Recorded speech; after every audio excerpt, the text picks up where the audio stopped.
the last day of school, friends.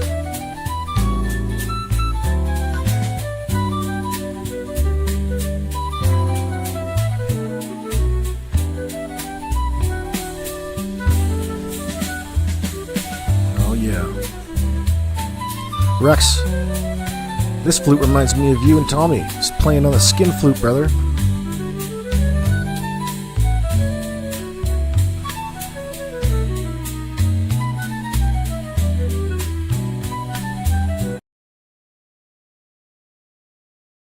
I should put a fadeaway on that thing. It just cuts right off.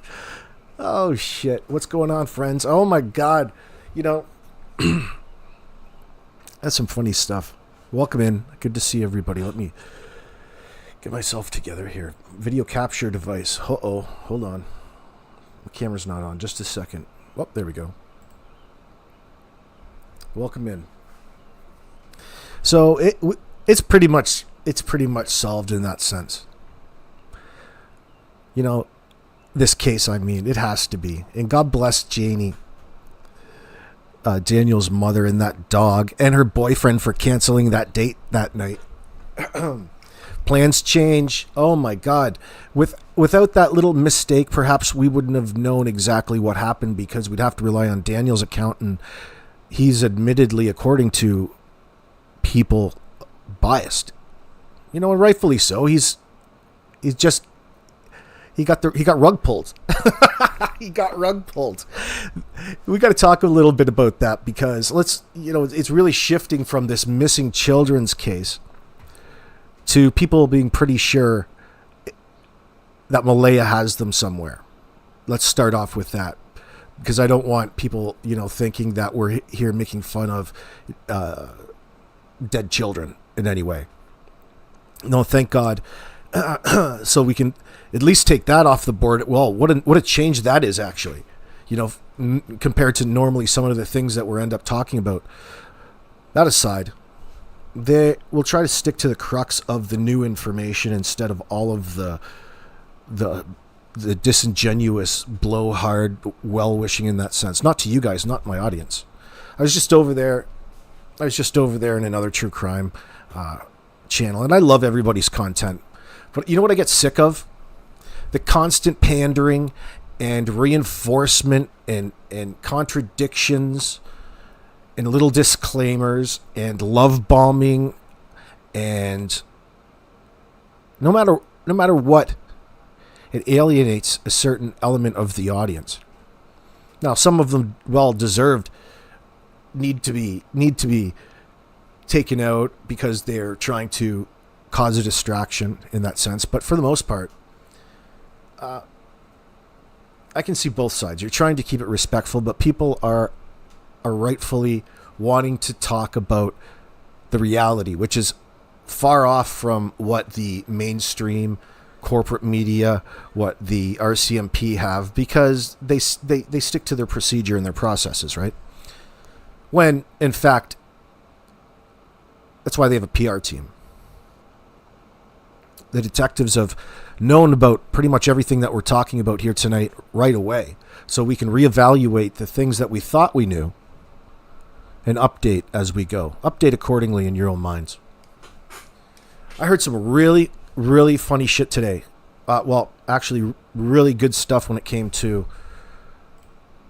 one moment. Wrong window. When it came to Janie and this whole situation. Now, the crux... For those of you who aren't as familiar, we're talking about the disappearance of Lilly and Jack Sullivan, two young children reported missing from their home in Lansdowne Station, Pictou County. You hear that, Heather? Nova Scotia, on May 2nd, 2025. The crux of the narrative, particularly in relation to Malaya Brooks-Murray, the children's mother, revolves around mounting suspicion that she may have orchestrated their disappearance. You heard me right, girl? Lindy, did you hear me? Thank you very much, by the way. You're so generous. God bless you, by the way. Big hugs. Mwah. Kiss to you.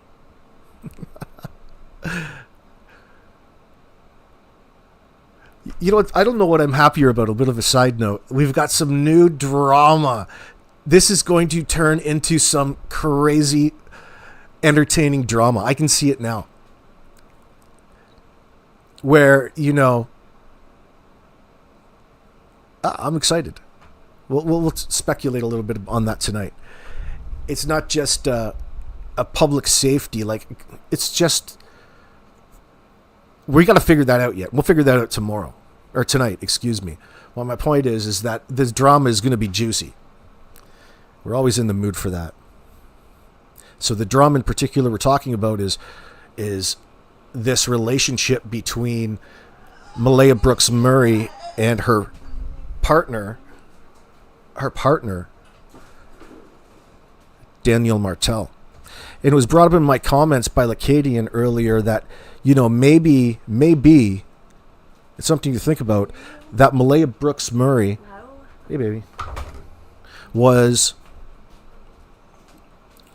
not having the best of time at the trailer, the house, the camp, the place of residence. She was at odds with Janie, perhaps. And that's just a guess. But I thought, possibly. She's like, what was that dude's name in Psycho and his mother? I'm not saying that that's the same here, but something to think about. God bless you, Lindy. I really appreciate that. So the crux of the narrative, particularly in relation to Malaya Brooks-Murray, the children's mother, revolves around mounting suspicion that she may have orchestrated their disappearance, potentially to evade Child Protective Services and law enforcement, driven by a combination of personal trauma. And this is just from the stuff that we know right now. See how much we get to know each and every day? We make this big leap, and we get to use these new terms, not new to us. We know what they mean, but new in relation to the case. Hey, Mel. The transcript. This paints Malaya as a figure whose actions, marked by inconsistencies, silence, and deliberate moves, cast significant doubt on her role as a grieving mother, instead suggesting premeditation and possible involvement in hiding her children.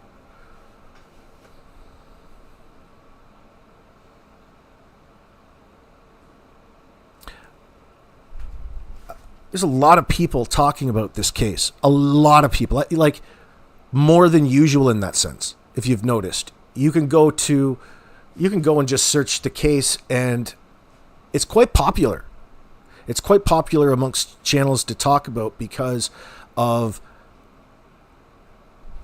the craziness on behalf of Malaya Brooks-Murray. To really put it in layman's terms at this point in time. Hey, Tony. The central theme so far, in the case, is the growing suspicion surrounding Malaya Brooks-Murray's actions and motives in the disappearance of her children. Lilly, age 6, and Jack, age 4. The narrative suggests that Malaya may have planned and executed a deliberate removal of her children from their home, potentially moving them across provincial or international borders to avoid CPS intervention. Key elements contributing to this suspicion include the following. This is my favorite so far. Janie Martell's witness account. I'm not sure if her name's actually Martell. I'm just assuming it is. It's Daniel's mother. So the mother of Janie Martell, who is the stepfather in this situation, a partner who got ghosted like the day they were reported missing. Fuck. Poor guy. Claims she was unexpectedly present in a trailer on the property on the morning of the disappearance. So hold on, guys. There's a letter as well that RCMP acknowledge exists. Now, I think that means a letter like a Dear John letter. Like a literal Dear John letter. When the hell have you last heard of a person using a Dear John letter? Not since like the 80s. Anyway. Oh, shit. We don't know what it says. They're keeping that under wraps. We're going to know.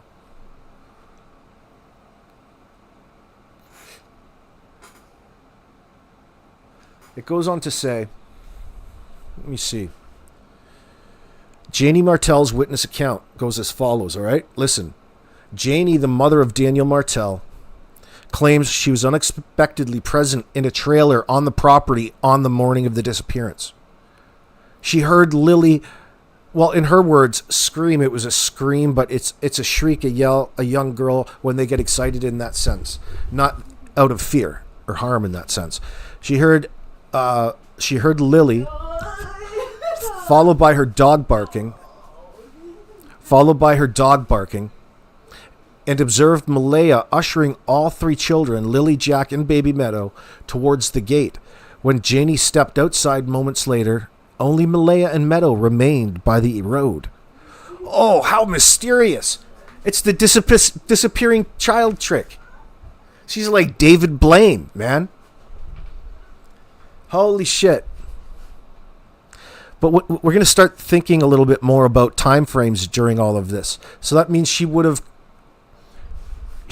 waited. They're saying about 2 hours. I'm trying to get that right in my head. It's like 2 hours. Why the fuck would you not just have called off your little psyop? If you didn't expect mom to be there and she was going to, stymie the whole thing, why didn't you just wait and do it a different time?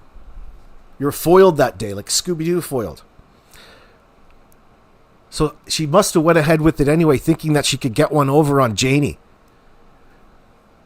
So I'm wondering how much of a conflict there already is with Janie and Malaya in that sense.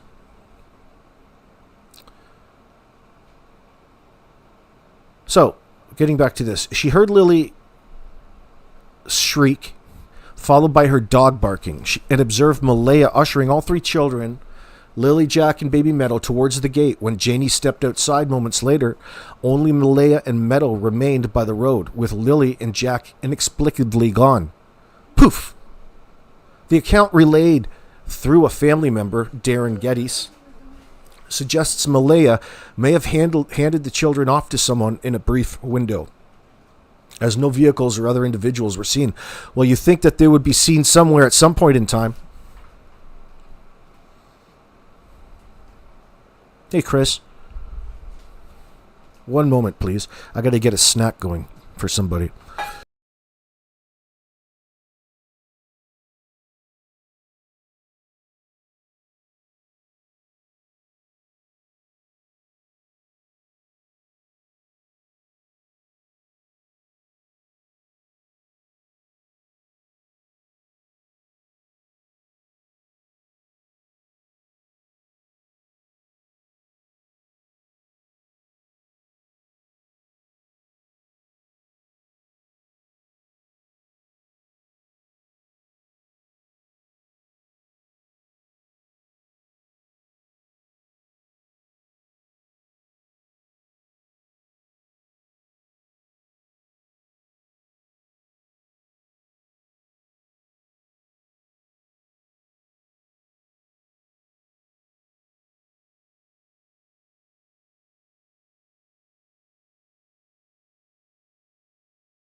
Yeah, sorry about that.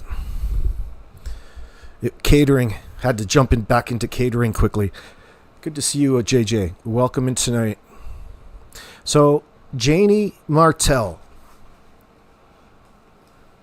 What a great opportunity. I can't wait to hear her. I hope she says something. I can't wait to hear her talk all about this case. Oh, it's going to be the best yet. I know it. I can feel it. I hope she does.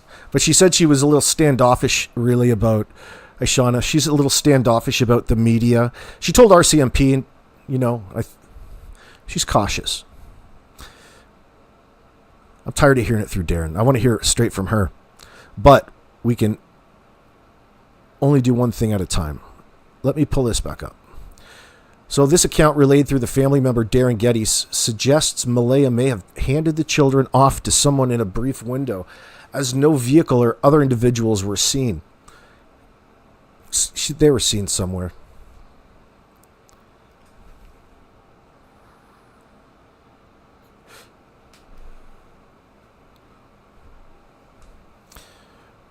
So Malaya's actions post-disappearance raise red flags. She waited 2 hours from 8 a.m. to 10 a.m. to report Lilly and Jack missing. Wow. An unusual delay for a mother of young children. Her demeanor was described as withdrawn and vague, lacking the expected panic or proactive search efforts. Unlike Daniel, who cooperated with authorities and made public statements, Malaya avoided media, refused interviews. We all know why. And withdrew from the search, fueling speculation that she was hiding something. I wonder what. I wonder what that could be. The note in Premeditation. Now, this is something that's really interesting. The transcript references the one that we were dissecting, which is like, I have 7 different transcripts from different people, so it's a lot of the same stuff, but there's a lot of different little pieces of information involved. So the note's contents remain, let me see, it's speculative, by the way. It references an undisclosed note confirmed by the RCMP, but it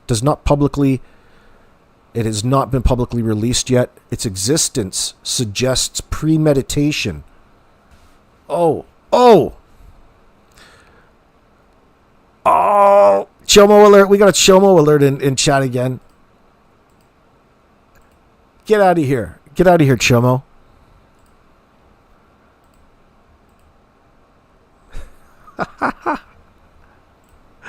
Oh, we just talked bad about you, Rex. You slimy retard. Now, well, we have to alienate Rex here in the live chat. Where was I?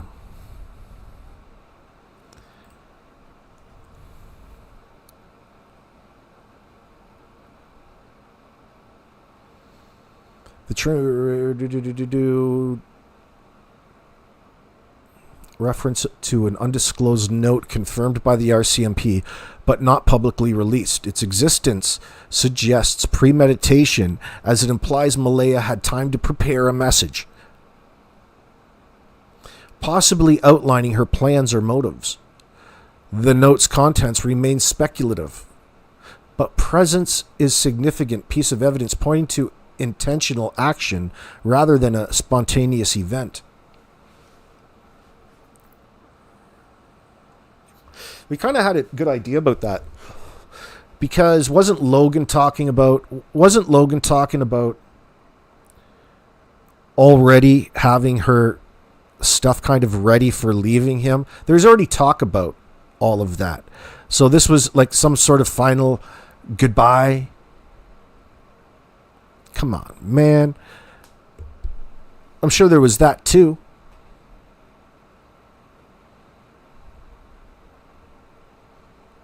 Oh, the Chomo, that's Rex Allen Fredrickson. You can Google search him, Shauna. Rex Allen Fredrickson, and you can look him up.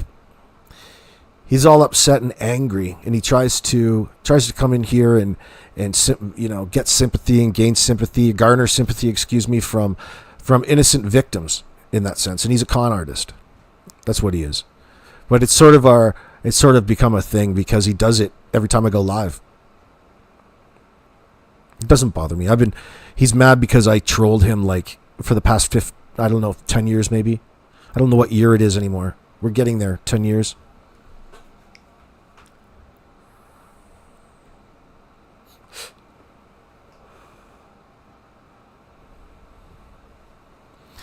If a doctor told me I was dying tomorrow, those are the kind of people you want to take with you. Well, that's a lot. Rex gets a lot of reception like that.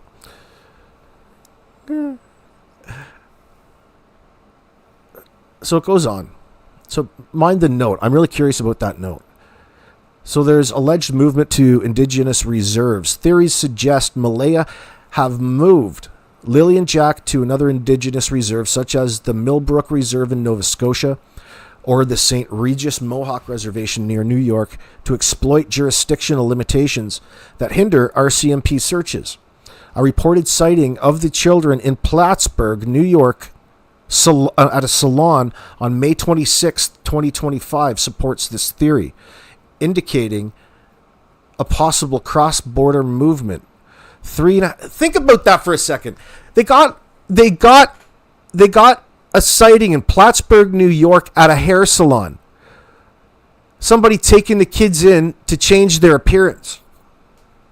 Yes, I would like the number 1 shave all around, please. Nothing suspicious to see here. We need to alter. Listen, I need to alter my kids' hair really quick. Could we potentially make them bleach blonde and then shave their heads? Oh my God.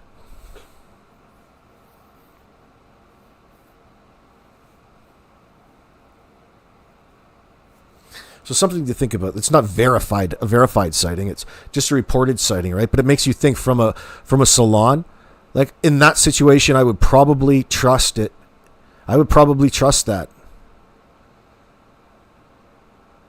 Hairdressers that happens probably quite often to hairdressers in that circumstance. Makes sense. So, a reported sighting of the children in Plattsburgh, New York salon on May 26, 2025 supports this theory, indicating a possible cross-border movement 3.5 weeks after the disappearance. Darren Geddes claims this sighting aligns with Malaya's potential plan to hide the children.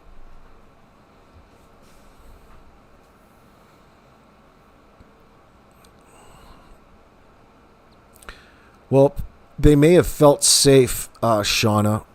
They may have felt safe enough doing it in another country, in the middle of nowhere. You have to take a chance, right? You got to take your risk. You would think that they would be smarter than to stop anywhere. What the fuck? But think about that. Maybe that's a double whammy, because how stupid do you got to be to get yourself into this situation at this point in time? They weren't all that smart about how they've gone about doing this. They're just showing a little bit of balls, right? They're just ballsy. Holy shit. Like, first of all, anything goes wrong, it's called off in my books. Everything's got to be, your ducks have all got to be in a row for a plan to come together in that sense. There's certain things that happen before you start to execute the plan that if they don't fall in line, it's best probably to postpone things. Not in this circumstance. So you've made all kinds of mistakes, potentially. Should that report be right? Why wouldn't it be correct?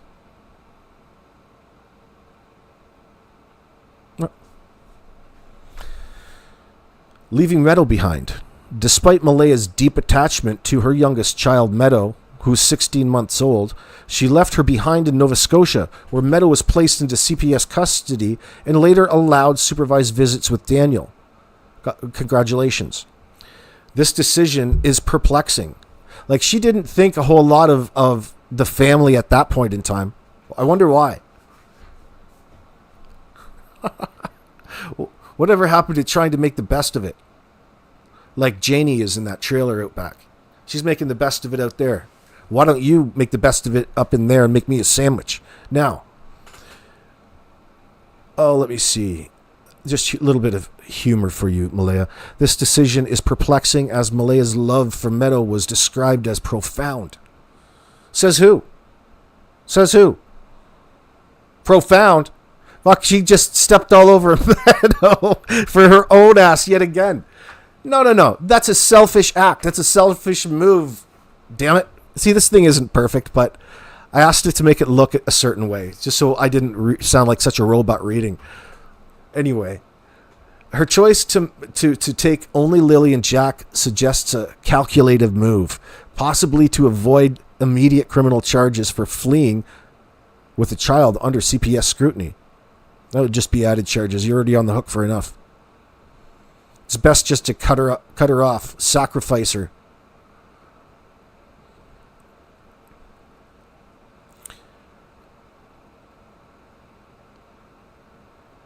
Malaya is a member of the Speculating First Nation, butchered that, is framed as acting within the context of historical trauma from the 60s scoop and ongoing fear of the Millennium scoop, where Indigenous children are disproportionately removed by CPS.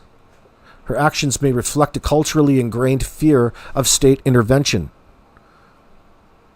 Those are the worst things. That's the worst thing that you can ever hear, is that we're from the government and we're here to help you. Leading her to hide Lilly and Jack to protect them from perceived threats. Yeah, you can say that now. After, listen, you could have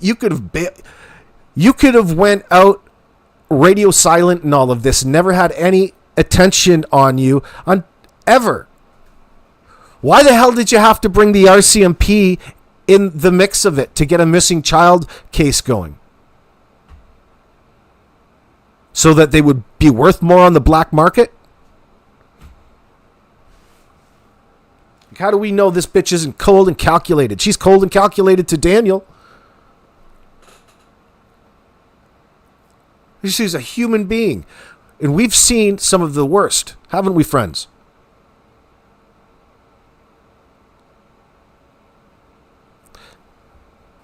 Let me see. Family dynamics and support. Malaya's family, particularly her mother, Cindy, I'm sure she's got her hands all in this, is described as private and distrustful of authorities, refusing to participate in searches or speak to the media. This silence suggests a protective network that may have aided Malaya's plans. A confrontation involving a friend of Malaya's, referred to as the psychic, who claims the children were tucked into a nice warm bed in New Brunswick, further implies a coordinated effort. Absolutely. What do you think, that shit was real? Done played yourself, girl. Just like my thumbnail says. Malaya, you done played yourself, girl. Oh, wow. These elements collectively paint Malaya as a mother whose actions, deliberate delays, selective item collection, birth certificates, school photos, stuffed animals, sudden disappearance, and lack of public engagement suggest she may have planned to relocate her children to evade CPS and law enforcement scrutiny. That's what it would look like, wouldn't it?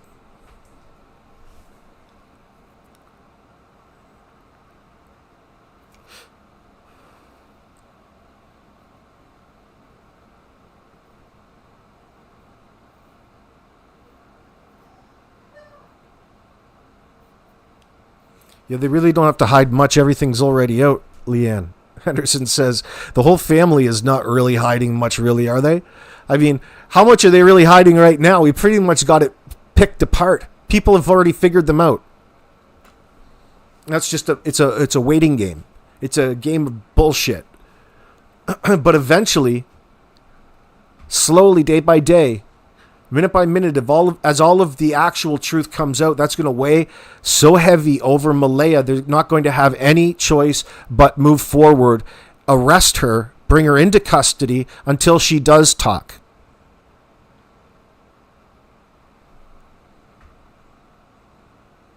Let's not forget who she's playing games with.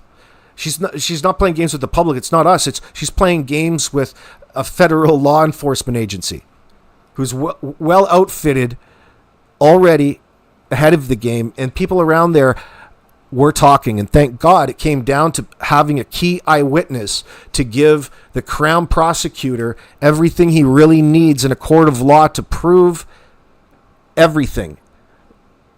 Now it will progress without having Janie and that dog and having Lily be excitable and scream that morning.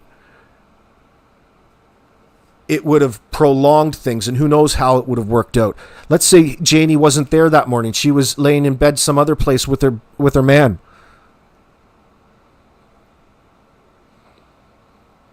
The fact that she's been able to stay quiet and out of the limelight to this point in the case tells me that that's credible. It's a credible claim. Like, that is the key piece to all of this. And that's exactly what you could hold over her head, if you even need to at this point in time, because it's not like she's going to come in for another interview and spill the beans. Not until it's all out of the bag and it's just time. So who knows what the RCMP really have? It's not representative of how it's being portrayed in the media, right? They always have the same things to say, but it looks a certain way for a reason. But to the RCMP, they want those children. Not to scoop up and steal, but they want at least the whereabouts, and then they'll go from there. They want to verify that they're alive, well, and then they can proceed in whatever direction that they feel best. Now, Mel Wiki, you can say no comment. You can say no comment until you're blue in the face, right until a jury of your peers. She's going to get convicted hard of whatever they bring at her at that point. Why would you yell? She can deny all she wants. But at this point, the truth is even more important because of the hoax that's being perpetrated on behalf of the RCMP. She's making the RCMP look foolish. They have to do something. Fucking lawyer up all you want. It doesn't mean shit. It doesn't make you any less guilty.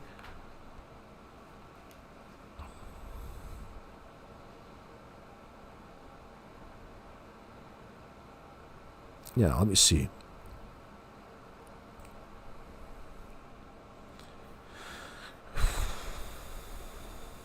So a hairdresser in Plattsburgh, New York. This new information that really is highlighting Malaya's sketchy behavior.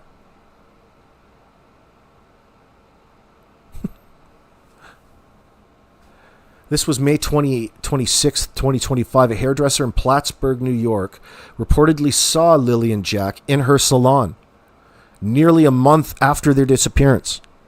This unverified claim, shared by Darren Getty, suggests Malaya may have transported the children across the U.S. border, possibly via the St. Regis Mohawk Reservation, a location with limited jurisdictional oversight.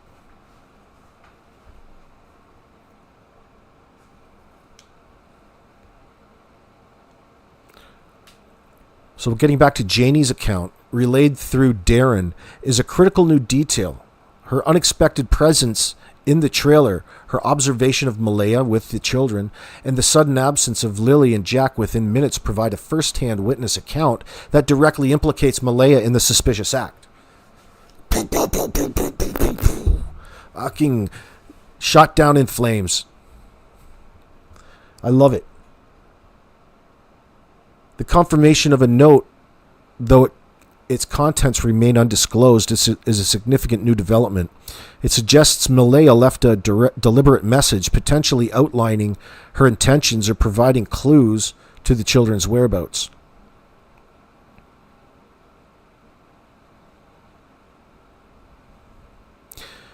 The revelation that Malaya left Meadow behind despite her deep attachment is a new point of contention. Meadow's placement in the CPS custody and Daniel's supervised visit in late June highlight Malaya's failure to take her youngest child, suggesting either a strategic choice or a forced separation due to CPS oversight. What do you guys think? What is your guess in that? Do you think Malaya left her mom's place to escape further scrutiny by the RCMP? That's a yes. But why would she leave Meadow? Why wouldn't she take Meadow with her?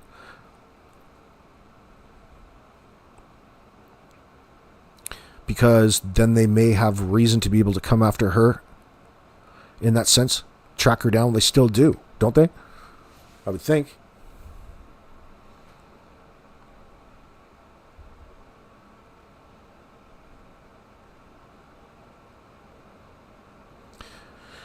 Darren's claims about a secret RCMP raid at the Millbrook Reserve at 4:24 a.m. and the potential use of the St. Regis Mohawk Reservation as a transit point are new details that bolster the theory of Malaya leveraging indigenous territories to hide the children.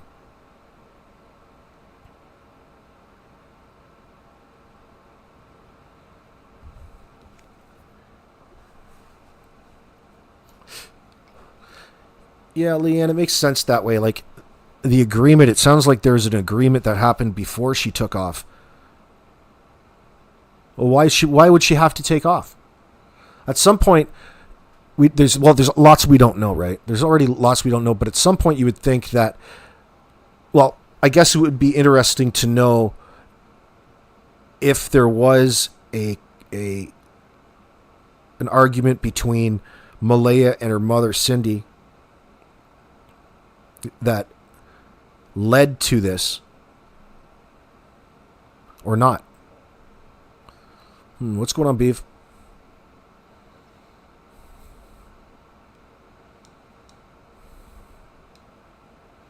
Yeah, just reporting. Malaya's living on emotion, seems despite not speaking out. She contradicts herself at every step of the way. It's everybody else speaking for her, and that we see that she's not speaking out, but she's lying about that because she seems to know exactly what Daniel's doing online, right? So you know that she's already lying. She deleted her Facebook so nobody could contact her through Messenger in that sense. Oh, she'd be watching everything. She knows what's up, and she's terrified of having to be scrutinized. The more that you stay silent, it's like the anticipation. It's the anxiety that's going to kill you about this, Malaya. Just beat it head on. Quit being a pussy. Quit being a pussy in all of this. Is it all on her, or is there something more going on, like we brought up in their live stream the other day, where her lawyer buddy,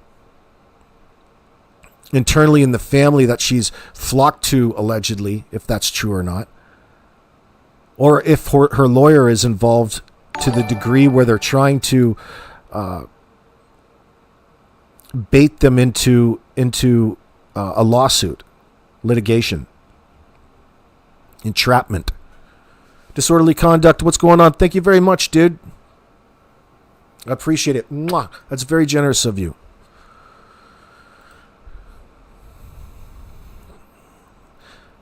So I don't know. We don't have all the details yet, but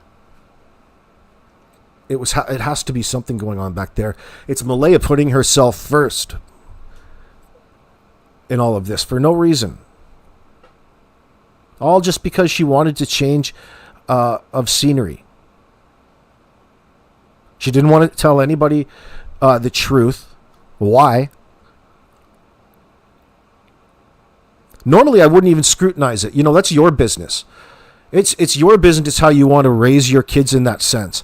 But you have brought all of this in yourself, Malaya. All of this scrutiny, you've invited it. And now people want answers. They'll get them. They'll make them up for you. It's not like you're hiding much. I don't think she's I don't know what I don't know her at all, but I don't know who in her life is putting her up to this. It's like she's a cog in a bigger wheel.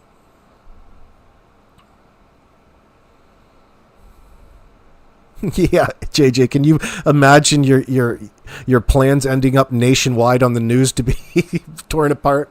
It's got to make you a little bit nervous. Oh, but she's not watching the media. Well, then you wouldn't know that there's any need to bail out of town. How are you going to tell how to get the hell out of town? How to time this? Of course, don't be stupid. You're watching everything and you're terrified.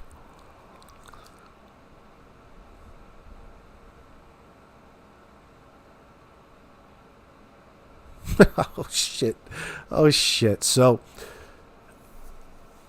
why Malaya looks sketchy?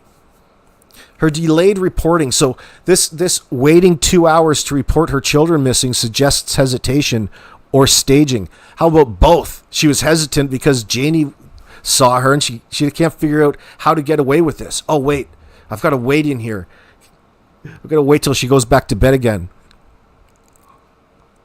She talked herself into something crazy. Selective item control or collection. This taking only birth certificates, school photos, and stuffed animals indicates preparation for a specific purpose, not a panicked flight.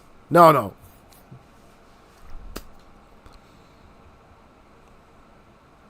Yeah, she didn't bank on the spotlight, just reporting. That tells me she's absolutely nuts. Nuts. You didn't anticipate people picking up on your 2 missing children that you called in and reported as walking away in the woods. What did you think is going to happen? That's like the worst effing thing you could possibly do to bring heat upon you. And everybody. That's like the opposite of flying under the radar. That's like broadcasting. That's like yelling fire in a theater in a sense.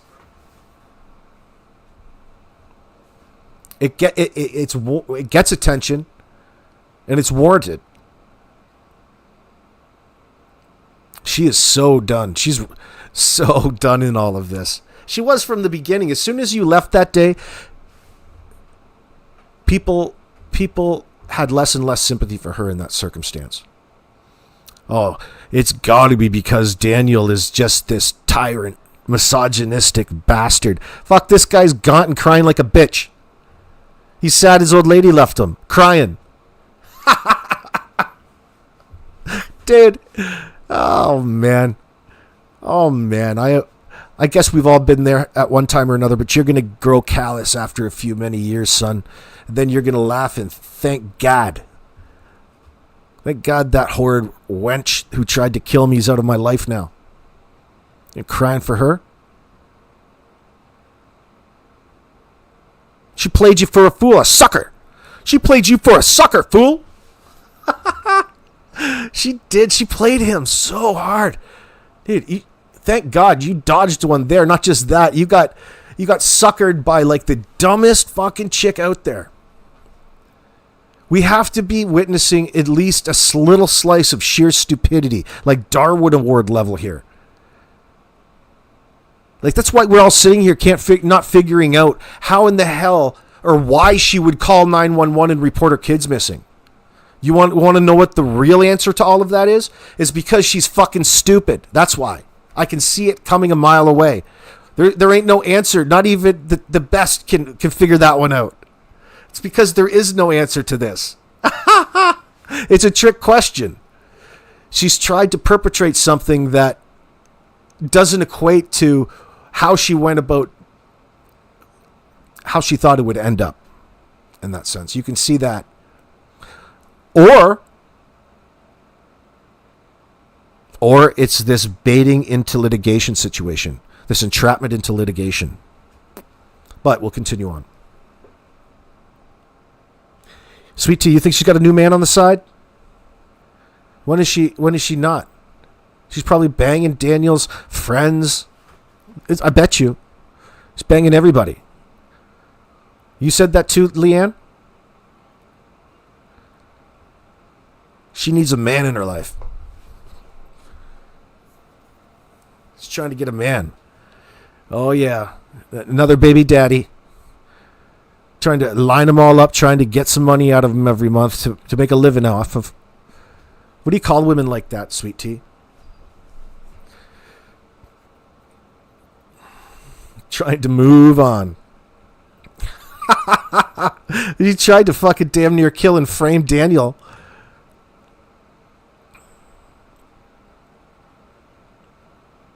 Like, what in the hell are you thinking? Like, why would you write this guy a Dear John letter? Well, I guess we're going to have to know what's in the contents of that. But why would you just up and organize the day you're leaving him and the kids got missing all in the same breath? You couldn't have, like, spaced the timing out a little bit to ensure, a little bit of success. It's like you had no idea what the hell you were doing in the first place. Like, this is not well thought out. Not well thought out at all. That's what I get, like the feeling I get. I'm afraid to say that. And she's on the run because she doesn't want to be held accountable. And she's willing to give up one of her kids in order to avoid any sort of scrutiny or more interviews or cops bothering her. She's running away. Like, each day that goes by, you show the world how cowardly of a mother you are. Good luck getting any of your kids back. Like, whatever the fuck you're up to, Malaya, it's demonstrating to the world in real time just how terrible of a mother you are. You're not a caring mother. A mother doesn't jeopardize the sanctity of her family to save herself in that sense. You put yourself before your kids. That's not happening at any fucking point here. But I guess that's from my perspective because there's information that maybe I'm not taking into consideration that happened before, we became aware of this case, right? So maybe all of this was started by some sort of fear of CPS getting involved in the difficulties the kids were having at school. Whether it be suspected. See, I remember how challenging those days were because I never wanted to think that there's anything wrong with my daughter. I didn't know anything about autism. I didn't know anything about that. So having to come through and understand that there was issues, it made more sense. Like when doctors and people in the school recognize it and see it, they have to say something. They have to note it. And then everything gets sent to CPS when there's children involved. Whether they come in for stitches on their knee at the hospital, if there's kids involved, it doesn't matter what it is, they have to report the incident to Children's Aid in that sense. So that's how they come back, and if they feel like calling you and following up, they do. It's weird. It's how they've mandated it. So from her perspective, maybe she doesn't know how to handle that. Maybe there's something that she doesn't like about it. But at that point in time, if there's no concern, as we're assuming that there wasn't, okay, like your kids are clean, they're fed, yeah, there's challenges, because what they're trying to distinguish is the difference between whether this is the result of parental neglect, which you're like, it shouldn't be, or is it something, or does she have autism or ASD? See, when I read that letter the first time, when I read parental neglect, I went off on a fucking tangent. I jumped the gun thinking that was more likely the scenario than my daughter having autism. Because I'm a healthy guy. I didn't want my daughter to have a disability at the end of the day. I was a fresh, green, a rookie. But it comes back to I mishandled that whole situation, and I regret that. It's because I didn't understand the process at the time, and I was taking things too personally, misunderstanding what it actually was. And I can't be the only one. I'm pretty sure that I wouldn't be the only one. That would be a typical response, or more than you would like to think.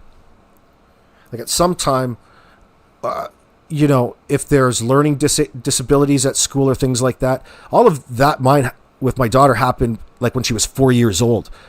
Like, so it was always this delay in her speech, and she wasn't talking. She wasn't hitting those milestones. And that's really how it slowly got, she had a pediatrician at the time who was adamant that she thought it was autism in that sense, and wrote the letter to get officially diagnosed. And there's like only one person at that point in time in all of Ontario. His name was Dr. Fox, that could diagnose people with autism. Think about that. One person in an entire province to diagnose. One doctor, Dr. Fox, Mervyn Fox. He's probably dead and retired, and at that time he was like 80 or 90 years old.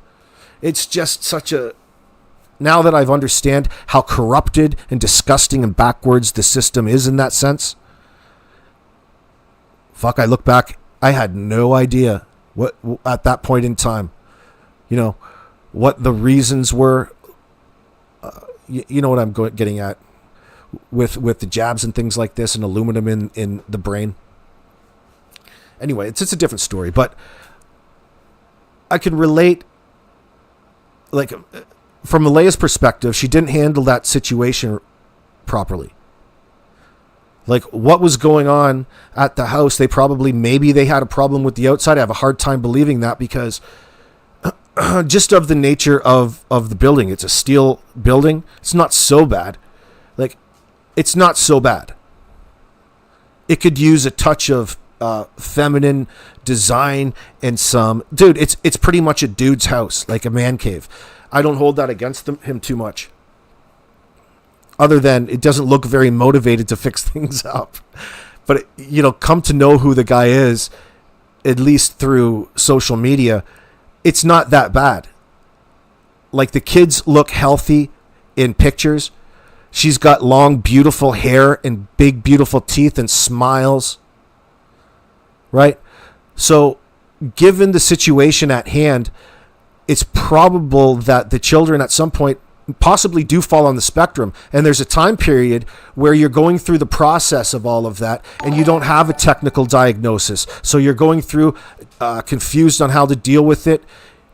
As a parent, you don't know how to even term it or, deal with other people in that sense. So there's a whole... They're fresh, they're green, they're new in that sense, unfortunately. Jenna, you're very generous. Thank you. Get out of my kitchen. We're just talking about you.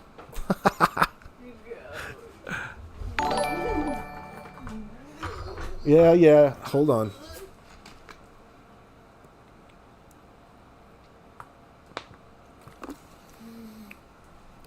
So there'll be that. Like, I trust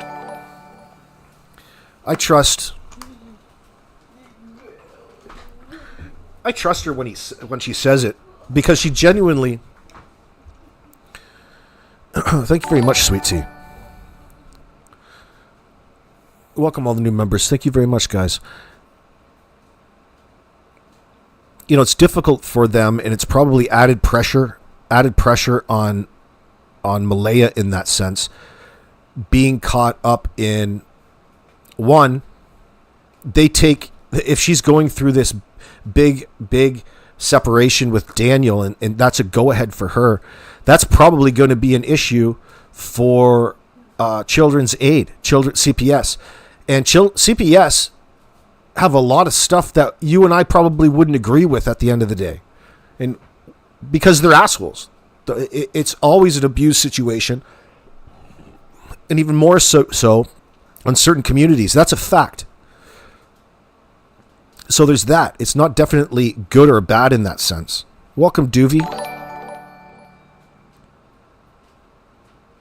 So she's probably going through it to a degree in a confused state, terrified potentially of her kids who are now 4 and 6, which are really the ages that you would be noticing them missing all kinds of different milestones.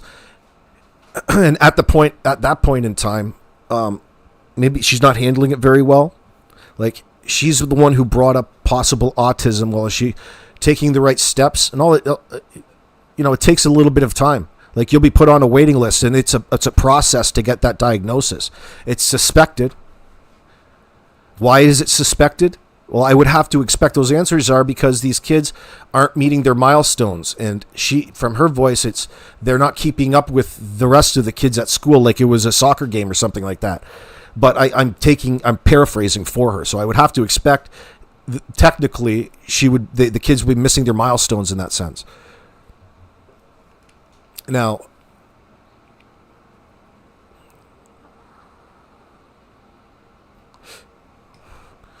Karen Jones, we never hear about the kids that are helped by CPS. That depends what your definition of helped is.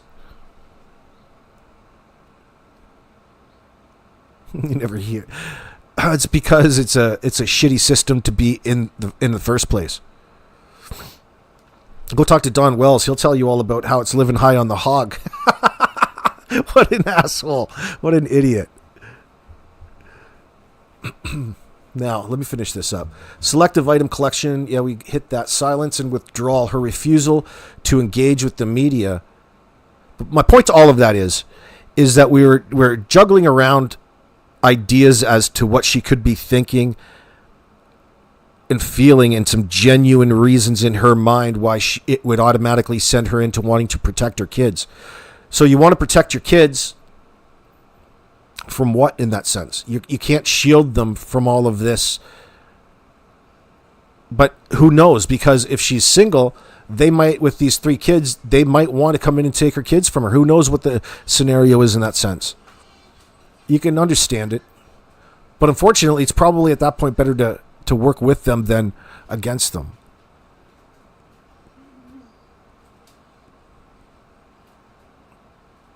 I genuinely never It's never a cut and dry right and wrong thing with them. They're just involved. That's it, because they have to be involved. It's like fucking paying taxes. No, not that everybody has to deal with them, but it's not like you're doing something bad necessarily. It's just part of it. They have to be, they have to report it if they genuinely have a concern. That teacher at school could be on fucking crack, drinking wine chocolates all day for all you know, okay? And she could get some stupid thing in her head, and then if that's so, and to justify it to her boss, she has to fill out a report, and things get started that way. Doesn't necessarily mean that they're going to go and start an investigation into you. It's a report that they have to follow up on. So we don't exactly know where things are with that in Malaya. It was just a report that people are reacting to that's been talked about in the media. So that would be the extent, in my mind. At that point, she brought up autism, or possible autism. She says, "Oh, it's not very severe. It's just, you could tell the way that she was talking about it, that she's green and has no idea about it." And right away, people are going to think that she's using that as an excuse. No, it's not really an excuse. It's just a shitty time, in my opinion.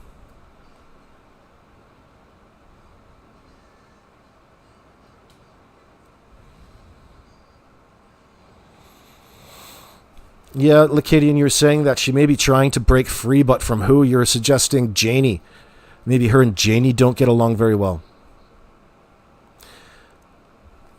So she's probably, all that aside, at this point, she's taking things really, really far. There's got to be more to this than, because she's dealing with this in the exact opposite way you would deal with something that's outside your control. You have to meet it hands-on. You're not going to run from it. Especially something that's going to affect your family in that sense, like the breakup of your kids. You ideally, you want to keep your family together. So why is this big, strong family that they're talking about, why are they capable of coming up and collectivizing in the conspiracy to fuck Daniel over, but they can't come together and stand up as a strong family together and deal with this issue from the call with CPS at school? Is there more to it? Are they being singled out? Probably not.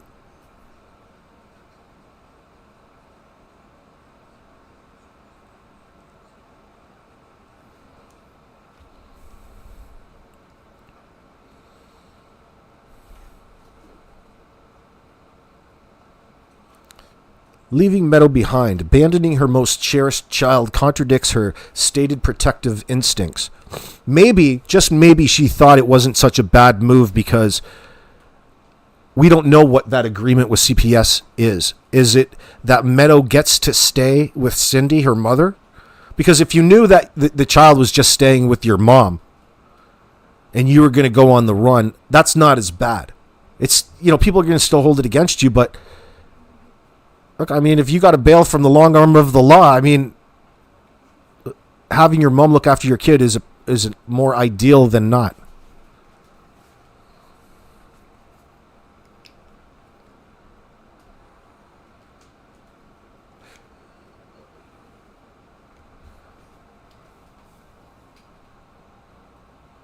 Yeah, put two female cats in the same room. Well, Lacadian, that's Daniel's mom. It's not like there'll be a lot of jealousy going on there. The hell are you doing?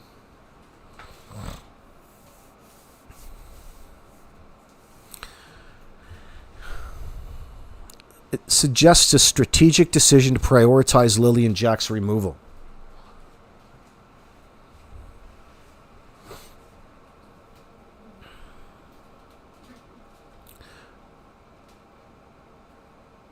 It doesn't make sense for her to go on the run with Jack and Lily or rehome them in that sense.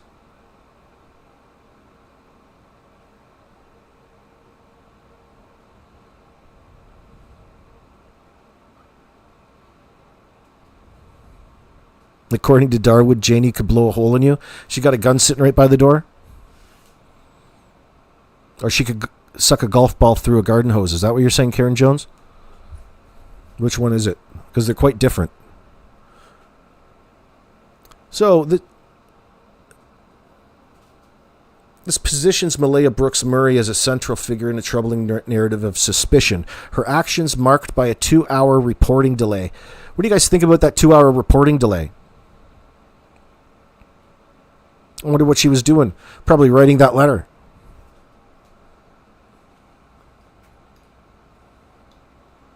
It's Janie's property, Lacadian? Is it? And she's got her son and these kids living in her trailer. On the front lawn. The transcript positions, there we go.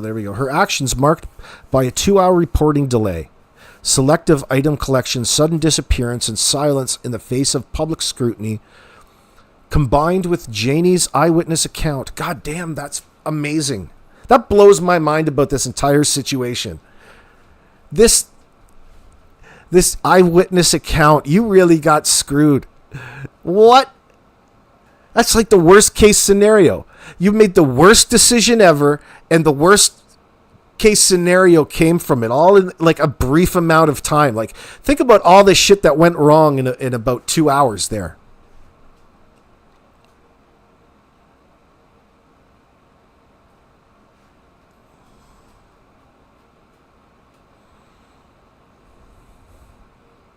What are you talking about human trafficking? In what sense, Karen? You just can't throw blanket shit in that stuff. You got to be specific at this point in time.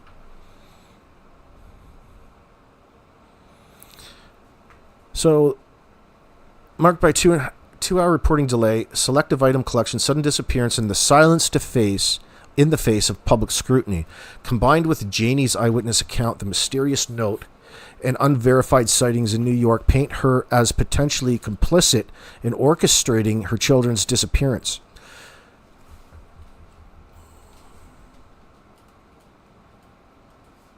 I guess you could consider it she's orchestrating her children's disappearance. Yes, she is.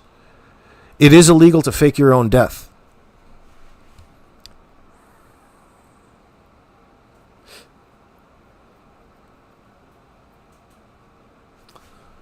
The cultural context of Indigenous trauma and CPS fears provide a motive, but that's not good enough. That's not even good enough. The stuff that we're coming up with isn't good enough to constitute the actions that called in the heavies, that called in the RCMP, and actually get, there's no mistake in it. She was implying her kids walked into those woods. It went as so far as to plant evidence in that sense. That little piece of blanket, that boot print, planting evidence. Absolutely. And you had your family help you with that. Absolutely you did.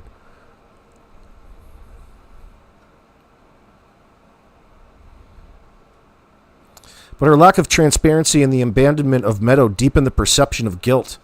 While no definitive evidence confirms her involvement, the cumulative weight of these details make Malaya's role in the case highly questionable, leaving investigators and the public grappling with the mystery that remains unsolved.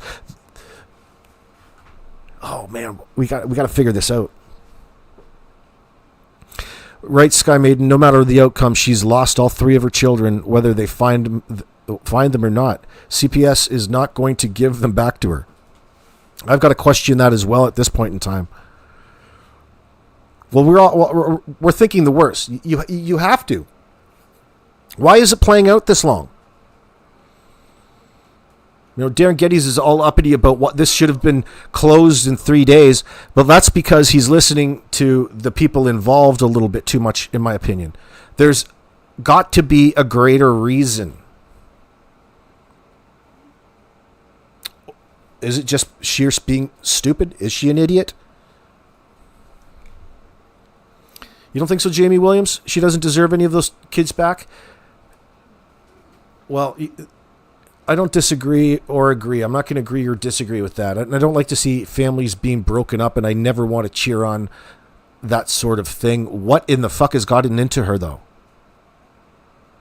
Like, it doesn't make you feel very confident about her ability to parent her children in that sense. One, if she's getting herself into situations that force you to make irrational decisions like this, or is she just a cold-hearted, sociopathic piece of shit who's good at fooling people, who's manipulative, and she's trying to fuck over Daniel?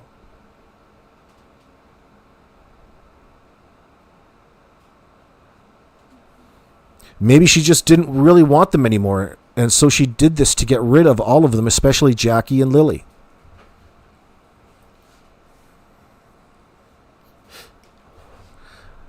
So should we call that like the new man theory? Maybe she's pregnant again with a new man. Maybe she got a new baby daddy on the go.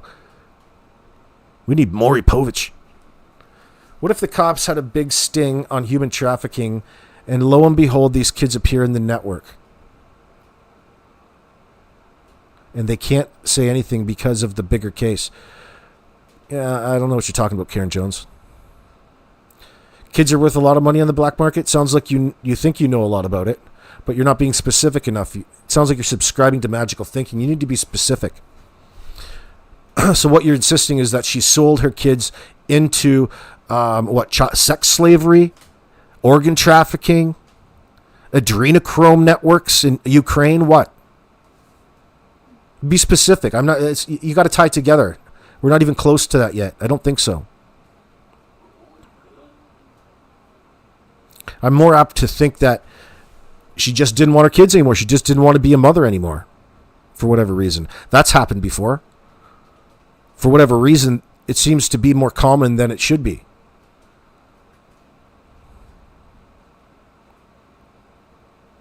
We're speculating, though, Jamie. I don't know. We're just speculating, Karen. I know. I'm being too hard on you.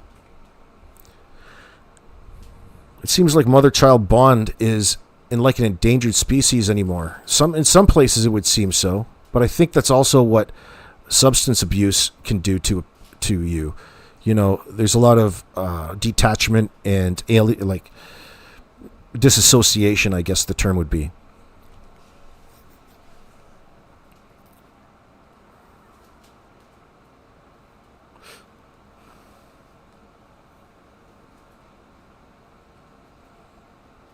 Oh, fuck. They're with her family. She's more likely hiding them at this point, Karen. Or you're saying, like, what if we're wrong and this was a stranger abduction? So you're saying this is a stranger abduction? I can't go for that at this point. Oh, she got in a pickle and went too far? Well, then she went too well, then that's kind of a different story. Then she had to off her kids rather than give them up to anybody? Not right now.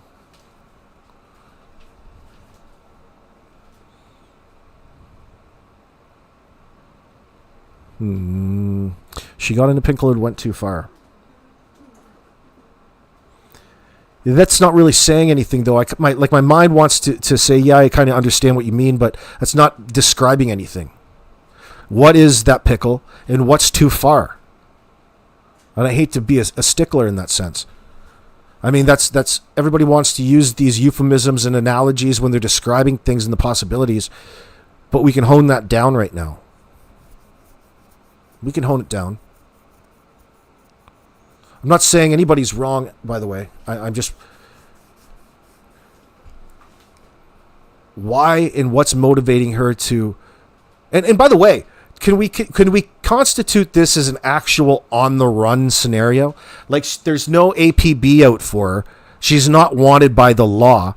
She's just hushed up, silent, avoiding all contact in the face of allegedly her children just going missing. It's almost like she wanted those kids to go missing. I can see where you're coming from that perspective, no doubt. It does. It does seem like she wanted these kids to go missing. Why? So you're bringing up the point. So where exactly would the pickle be in all of that? Where is too far? Let me read.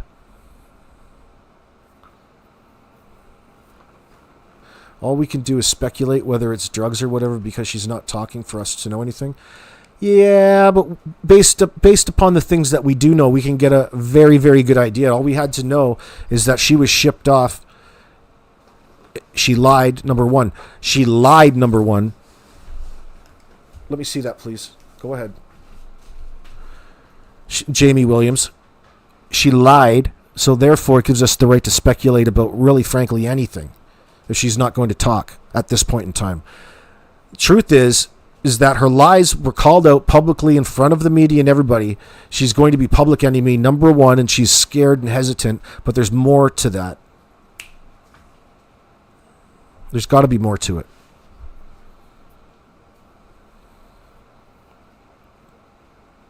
Karen Jones, she knew who took them, but they had to get rid of them when the abduction thing was raised by her as a possibility. I don't know how you're making the connection there with that.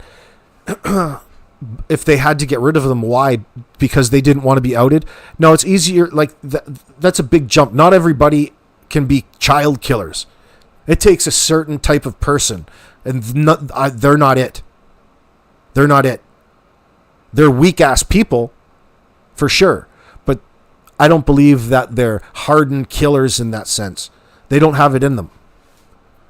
Like, murder isn't as easy as you might think, especially calculated and premeditated.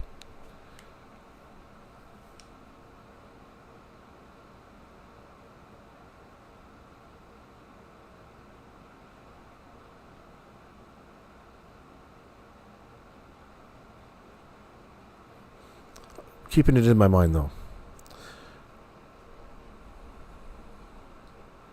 Just Me says RCMP have found a 6-year-old girl. Has anybody heard about it? Haven't heard about it yet. Link us up, Just Me. I meant she should be arrested for false reporting at very least. This is why I think, part of this, we were speculating on there being a bit of a larger plan with this Darren Geddes and things like that, and law enforcement types of questions and the information that's being released. That game's playing out right now. I think they're doing really well in that circumstance because it's solving itself. The truth in this circumstance will finally come out, and it'll begin to come out, and she's going to be on the receiving end. Daniel preemptively noted that he would be taking his daughter to visit her in prison. So what is it he's really alluding to?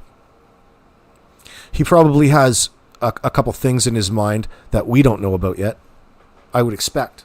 Like us, not the RCMP. Because he's mentioned it a couple times. I want to know what those are. Eventually, we'll probably find out. Yeah, she did say she wants the world to know they're missing. Oh, yeah, really drive it home for people.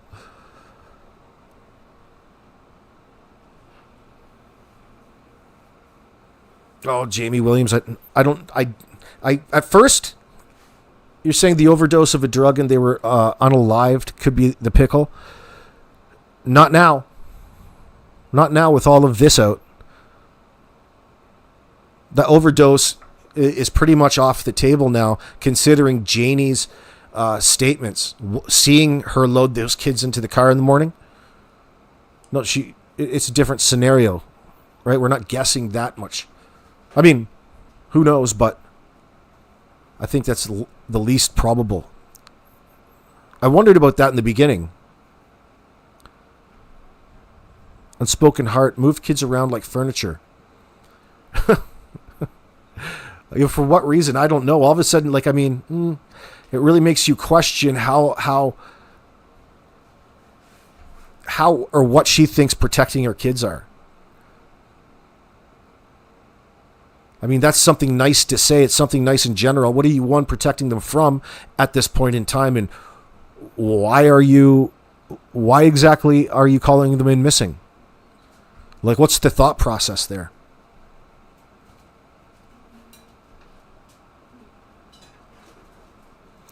You saw, you'd be careful, Blue Bell. I just saw that on a channel I've never heard of, and he was indicating it was Lilly, Just Me. Yeah, be careful out there who you're listening to in that sense. Just wait for that. They've found Lilly. No, a 6-year-old boy, Vivian? Okay.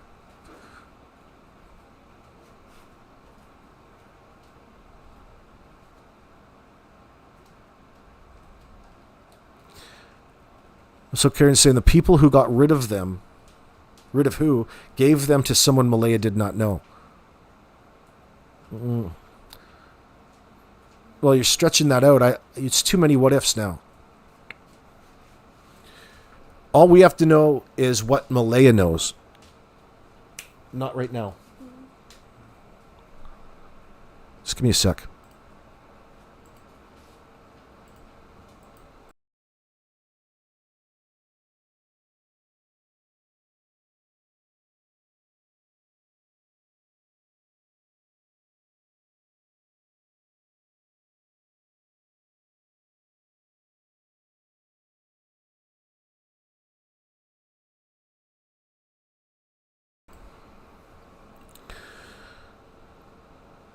Yeah, I'm not buying that.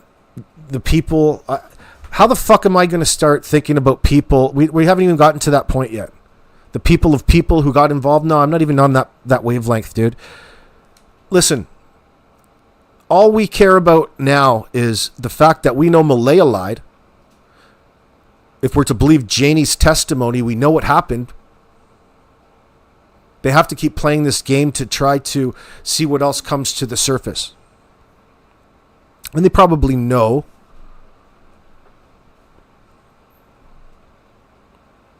They'll have to get jurisdictions involved in that sense. Yeah, who's Darren's millionaire friend? Probably the chief of police. Probably some psychiatrist that works for the department, for the courts. Their star witness, their expert witness.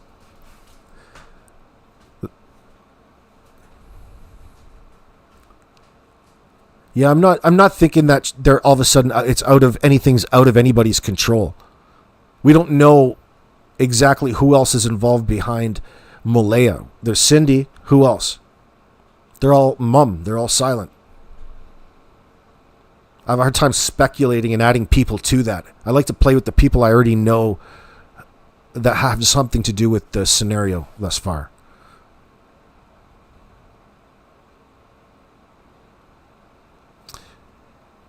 Yeah, I don't know, Jamie. I don't think so. So she shipped him off. Yeah, I can't think so. Well, they would have killed those children through negligence. If they got into drugs, and then that means they would have to go and get rid of the bodies, and you're saying that that's what they were doing. She was already walking. She heard Lily in the morning, so she couldn't have been dead. She watched them walk to the road. They couldn't have been dead. So I think it rules that out, in my opinion. Janie would bend the truth to save her kin, Karen Jones says. The law of the forest. That's the law of the forest. Isn't that the law of the forest? Fables of the Green Forest? I like Simon in the Land of Chalk Drawings myself. Oh, shit. But are we sure that Janie is telling the truth? Do you know what, Jamie? I would think so. I would think so at this point in time. We have to take it as the truth because she's witness to what she's alleging is a crime being committed at that point in time. She's witness to the crime, key witness to what actually happened and what is out there as put out by Malaya Brooks-Murray and Daniel for that matter. Not thinking logically. Yeah, that's an understatement, darling. You're right about that. The only one that knows the truth up to know is Malaya and Janie. You think Janie knows that much? I don't think Janie really knows the motivations behind it, Lacadian. I don't know yet. We don't know Janie. Maybe she has a better idea than us, though, is what you're saying. I think you're right. She probably has a better idea because she gets to watch the relationship, right? She's not in love with Malaya like Daniel is. He's all emotional in that sense and attached. Janie's been sitting there watching him through a window, sipping on coffee, writing down complaints. So it would be an interesting perspective. What's the position of Janie's trailer? Could she see the road? Was it outside? Yeah, she can see it. If you're looking, she's that trailer in the back. She's a trailer in the back, Vivian. She can see everything. Everything. More than Daniel. Daniel was in the inside sleeping. She says that she saw, after she heard the kids, she was alerted by the sound of the children who are now missing. She got up, looked outside, and saw Malaya, Jack, Lilly, and Meadow walking across the back, out the gate, and down the road to meet somebody.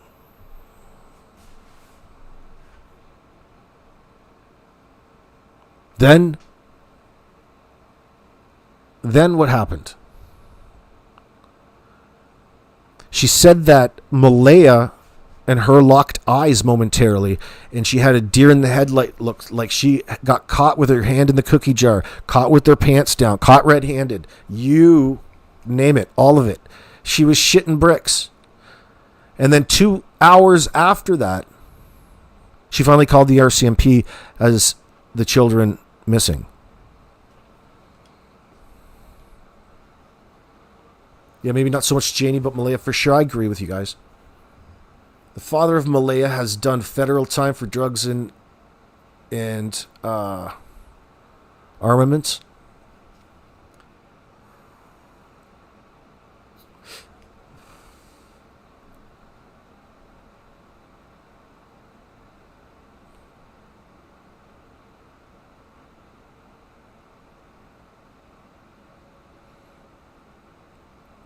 So she may have access to people in her family or friends,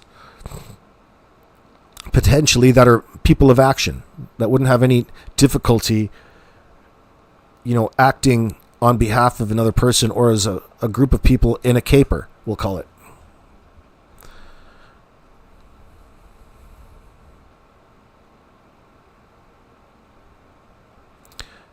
Thought Janie heard them in the AM. That's what we're talking about, just reporting. Not saw L&J, not sure though. Yeah, she heard and saw, but she wasn't paying attention, right? The whole time. You want to pull it up and read it to you again? According to her. You heard that Janie liked Daniel's first wife, Vivian? How do you know that?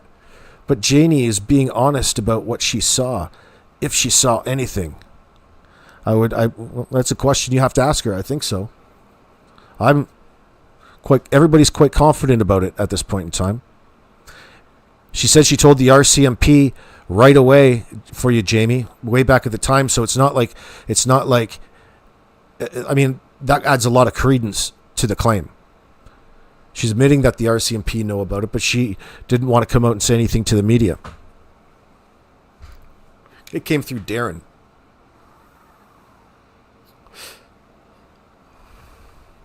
And I'm telling you, it's ironclad, Jamie.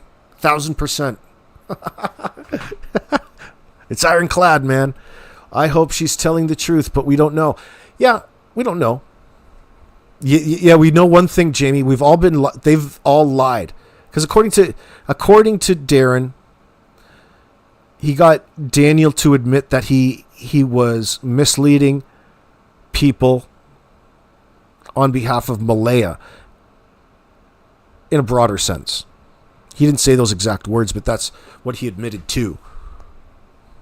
Well, now, whether that was he had full knowledge of doing that, or if he did it just by taking her word for it and just repeating it, I don't know.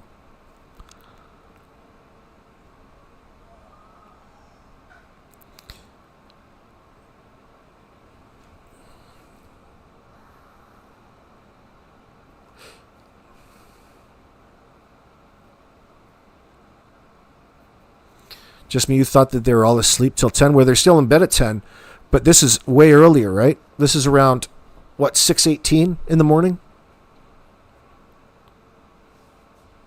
I thought they were all asleep till 10 and that Janie heard the kids at 8:30. That's what the initial story, they told the story, that they just woke up. So you're probably remembering the story. You see, starting to see the problem. You thought that they were asleep till 10 and that Janie heard the kids at 8:30.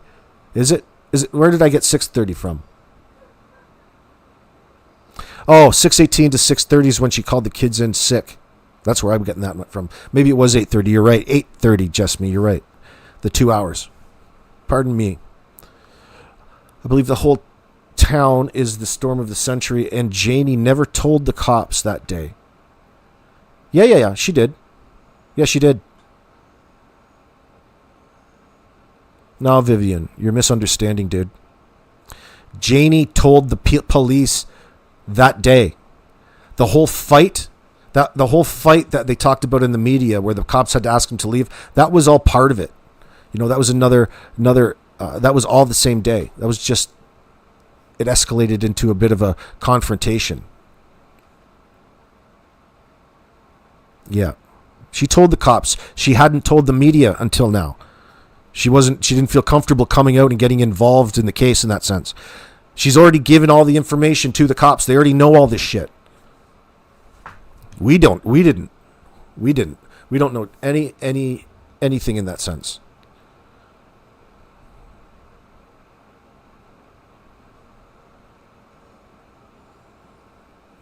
You think we're going to be shocked, Jamie? I don't know if we're going to be shocked. I think we're way ahead of the game. A lot of people out here are really getting an understanding about what's going on. There's going to be interest. I don't know. Shocked, I guess, be a good word you'll hear. That's clickbait, I guess. Maybe it's a lot worse than we're thinking. Like maybe there is more. Maybe she actually tried to kill Daniel before, like 3 or 4 times. Kill him by stacking some engine coolant in his Coca-Cola or something, or some Visine in his coffee.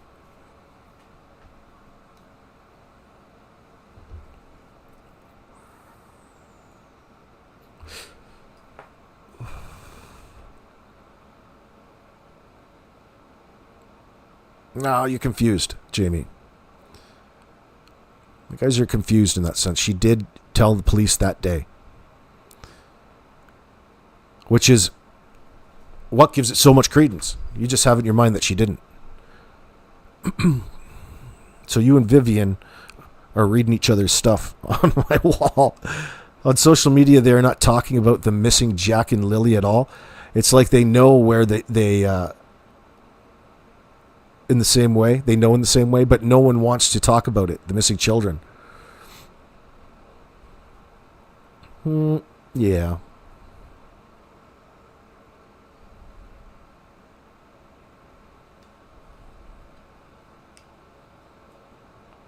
But what is Darren's motive? There's a motive there for him somewhere. What do you mean?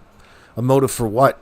His motive is to clear his name because of all the public scrutiny and the fact that Malaya is setting him up. You know, for example, saying things about looking suspicious, putting the heat on him, leaving him to deal with the media while she skirts off into her privacy on the run. He's taken, he's taken polygraph examinations to clear his name. The motivation is to clear his name so everybody around town doesn't whisper behind his back and call him a child killer. Because Mom is busy making it look like there's a stranger abduction or they wandered into the woods and is nowhere to be seen.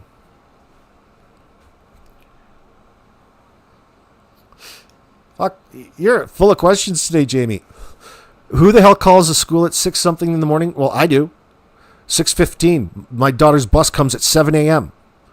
So you call into a reporting center. Do you have kids?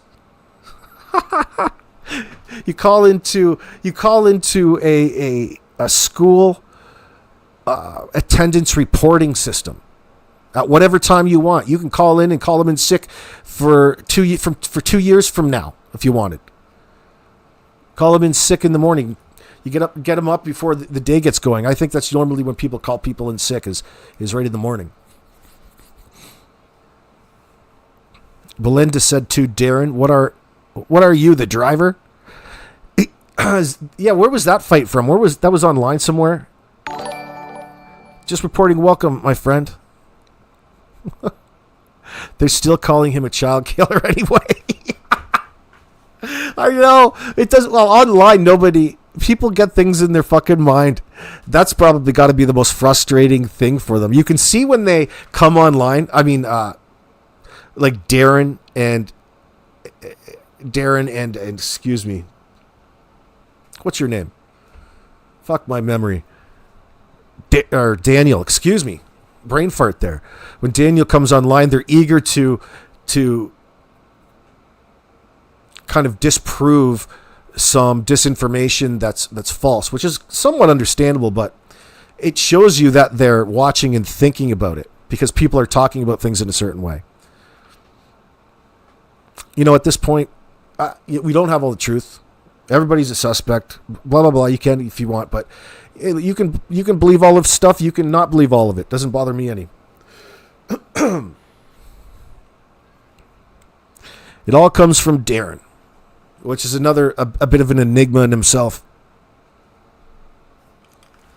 There's no setup if Janie saw the kids get into the car, but why didn't Daniel believe her and stop searching in the woods? But why didn't Daniel believe her? So I don't think that's a good question, Vivian. So during that time, if you remember, Daniel probably didn't become aware of it until long after she left. See, all of this is pointing back to being premeditated and organized with the note that we don't know the contents of. So it's not like she stuck around very long because she left that day. She left right after the CTV interview. She took off and she wasn't around. And Daniel said she probably took off to keep me from asking questions about it because I would have to assume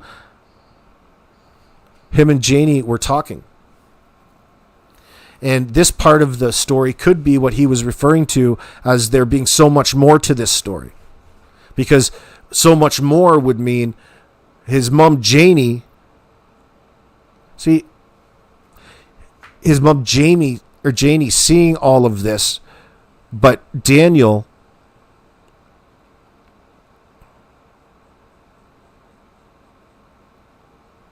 See, I don't know how many days Daniel was searching in that sense. Why was he continuing to search in that sense if he knew that the kids were in the vehicle? That's a fucking good question.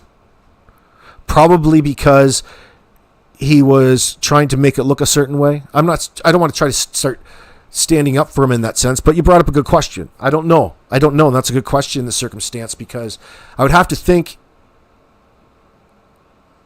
to a degree there is confusion and he's just making sure, perhaps. I don't know. Maybe.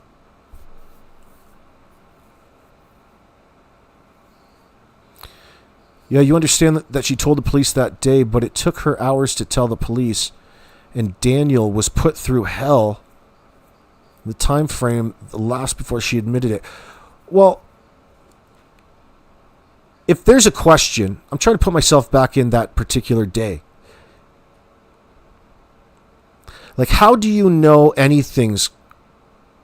anything is when the RCMP's there and apparently those kids walked or went into that bush?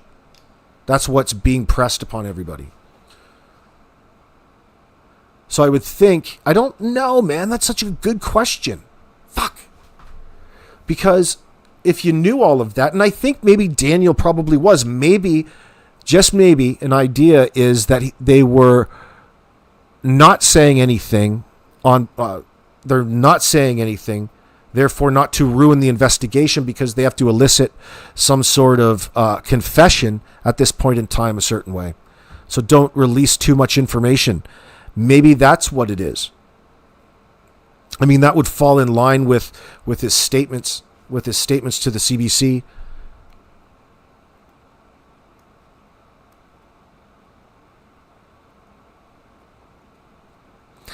You don't call a school. You call a reporting center. It's different, Janie or Jamie.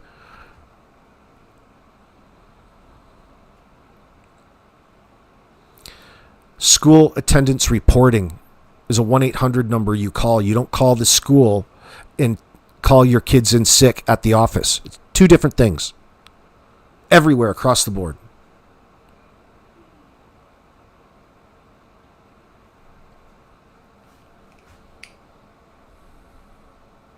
Do you think Darren would cash in his own family members?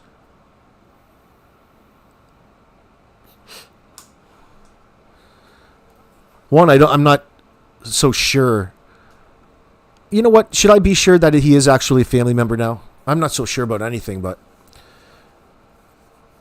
I guess I should trust it more than I don't, because of her acknowledgement in those texts that we saw from It's a Crying Shame, that release.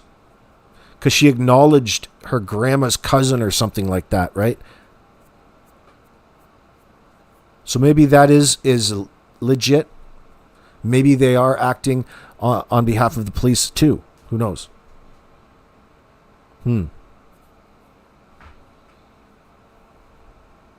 Daniel and Malaya think they have committed the perfect crime. You think? You sew that home for me, Karen. How do you think? I don't think it's the perfect crime. What the fuck are you talking about? This is like Three Stooges level. This is Three Stooges level. Karen, you're fucking wanting to throw blame on Daniel too. I can't throw any shade on Daniel as of yet. I'll find something. When there's something there, I will find it. How are you throwing shade on him? Daniel and Malaya think that they have committed the perfect crime. Like, you're really letting your imagination go with that one, but all right. You think that they preemptively made it look a certain way and he's just playing stupid? I don't think so. I don't think he's acting. Oh, gosh.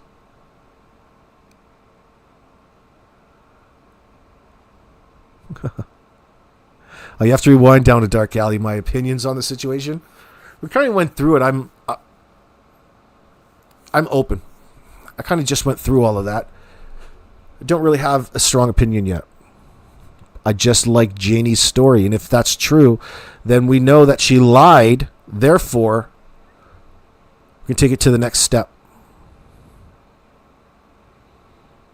They're going to have to haul her in, but they might not want to do that because of you can only hold somebody for so much, and they are still trying to get information, because if it's not a missing child's case, in the sense that they were first responding to, it's going to take a bit of time to collect all of the evidence. But Darren says that they've got all of these sworn statements in that sense.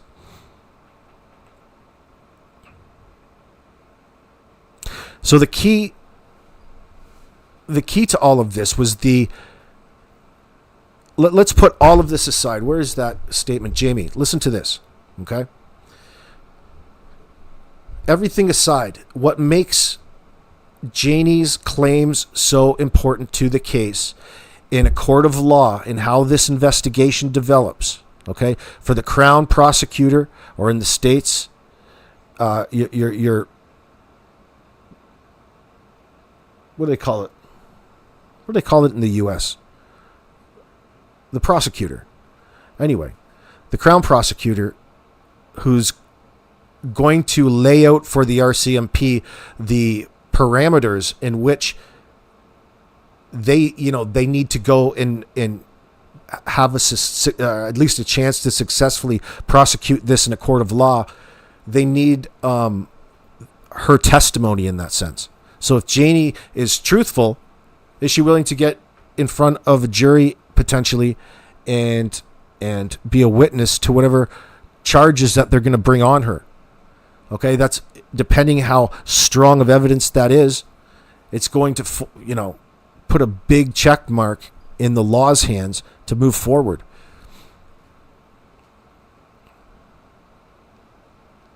So amongst themselves, the lawyers that work for CPS and then the Crown prosecutor, like, what is really going on? What do they feel needs to happen?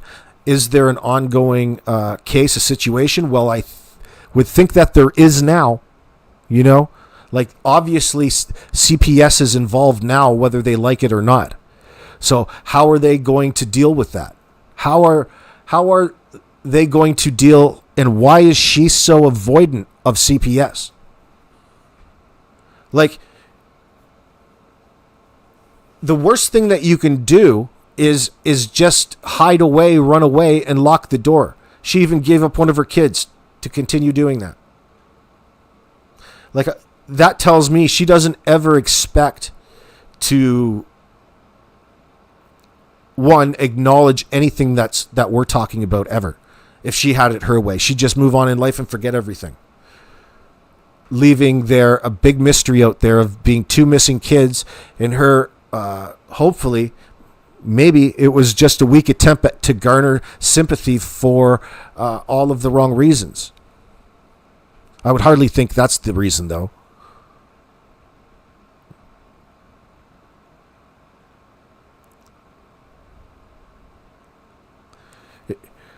If Janie, had told law enforcement that the day, I can't see them searching the woods for days. If Janie, had told law enforcement that day, no, Bluebell, no, I get where, no, it's not like you guys are confused, because listen, how in the fuck does law enforcement believe a bunch of liars in that moment? Law enforcement needs to go and rule out through processes and methods, through searching. It doesn't matter if somebody comes out of nowhere. Who the fuck are you? It takes time to check out. They don't know who Janie is. They'll just take the report and keep on working. They can't just call off a search unless the kids are found. If the kids aren't ID'd there, the search goes on, right? The search has to go on because that was the initial report. Until they can logically disprove it, it still has to exist. Until they know where the whereabouts of those children are. So they can have Janie come up and say, hey, I watched her put the kids in the back of a car. Well, that's going to take the detectives on a different direction, but it's not going to stop the search, and it's not going to change the fact that the kids are still missing. Technically. It's confusing and it's a clusterfuck, but they still have to do their job. If they started a search, they just can't stop the search half-assed. That's not what they're out there to do. Unfortunately, they're going to continue to search until they can locate the children. Unfortunately, this is what makes it so resource heavy. Because as soon as you call 911 and it's a missing child's case in that sense, they have to go through all of the processes. And everybody dedicates resources, which equal money and time and things like that. It's shitty.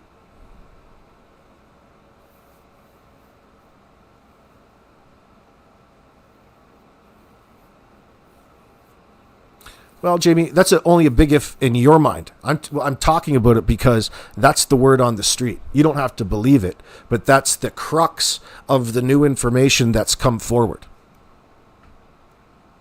If you don't like the way I tell it, that's fine. But I mean, it's for all we can tell at this point. And we got to. Who knows what exactly is true?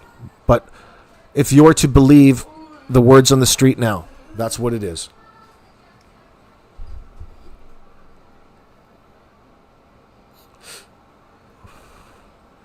So, JJ, you're saying this is all probably, in your opinion, vision is all it's about. It's all about their relationship and her moving on to another dude.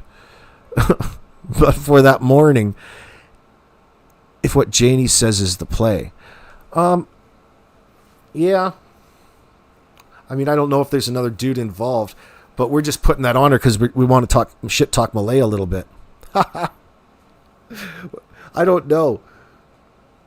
You think it's all just, in vain? It's all just about drawing attention to herself?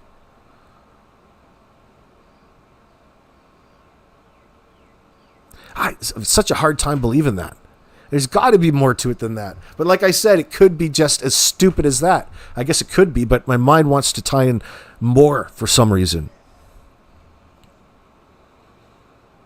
So maybe she is a terrible mother. Maybe she sends the kids to school in a paper bag. Maybe they've got soiled diapers. Maybe they've got green shit growing out of their heads. I mean, maybe I don't know. Is that the reason why she's so protective of her kids after the fact? Protective parents go out and try to find their kids.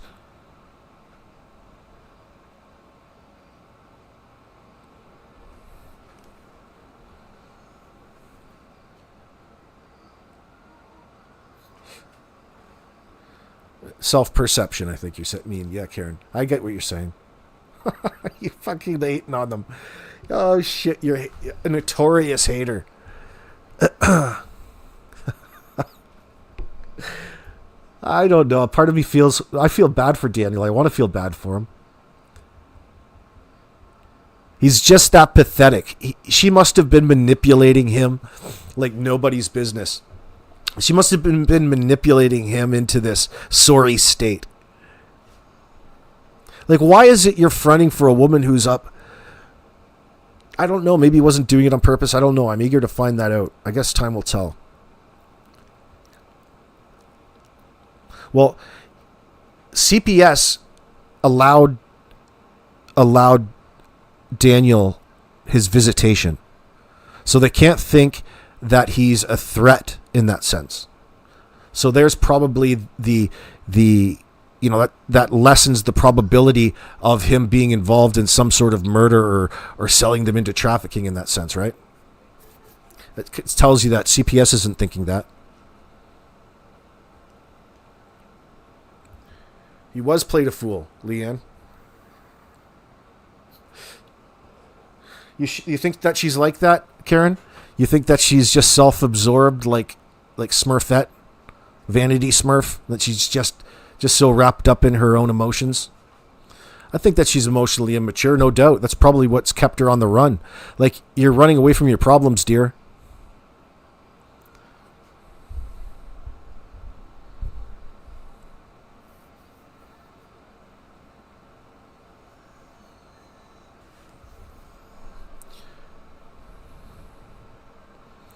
Maybe she knew that Danny boy would have a morning nap and not suspect anything was wrong with their romantic relationship.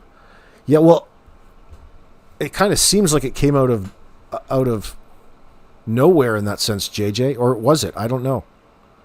So maybe not. That's me. That's me assuming, because he had to have thought something was up.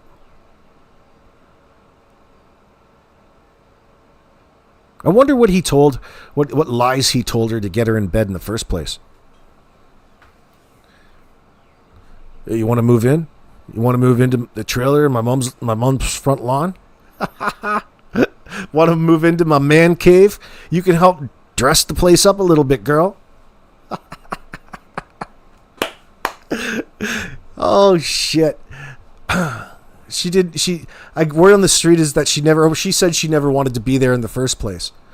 Well, that's the only part of this I believe. Like, I'm not shitting on Daniel's place at all, but man, you take some time and clean it up one Saturday or Sunday. Christ, you'll feel so much better. Like, shit gets off the wall sometimes, but I think now's the time to throw some paint on that wall. Yeah, you think it was building up, Lacadian? I get that a little bit because of what Logan, I believe, was saying, I guess. Her cousin. Was it weeks ago now? There was something in he was upset and she was playing on her phone. So they had the little back and forth, some a lover's quarrel in that sense. So listen, Daniel was married with 2 kids when Malaya met him. What's up with that, Karen? How do you know all that? How do you know that shit, girl?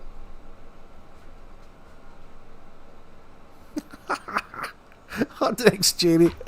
Oh, shit. I'd like to weave this into, like, some sort of melodrama. you know that we're going to be sucked right into this back and forth between Daniel and Malaya, and I want to know every last detail about how horrible you guys are, or how horrible you think one another is. Oh boy, just makes me feel better about being single. That's all. Oh shit, some people get it lucky though. They find the one, right? Oh, they're soulmates. Wasn't that your soulmate, girl? Did you draw your soulmate? Did your psychic friend tell you where he was? Did your psychic friend set you up? Oh, shit. Daniel could probably get weed for her, in your opinion? Well, Mel Wilkie, I would expect they could probably get their own weed, should they want it, seeing how it's on every corner in Canada. You can get it everywhere. I don't think that's really an issue, though.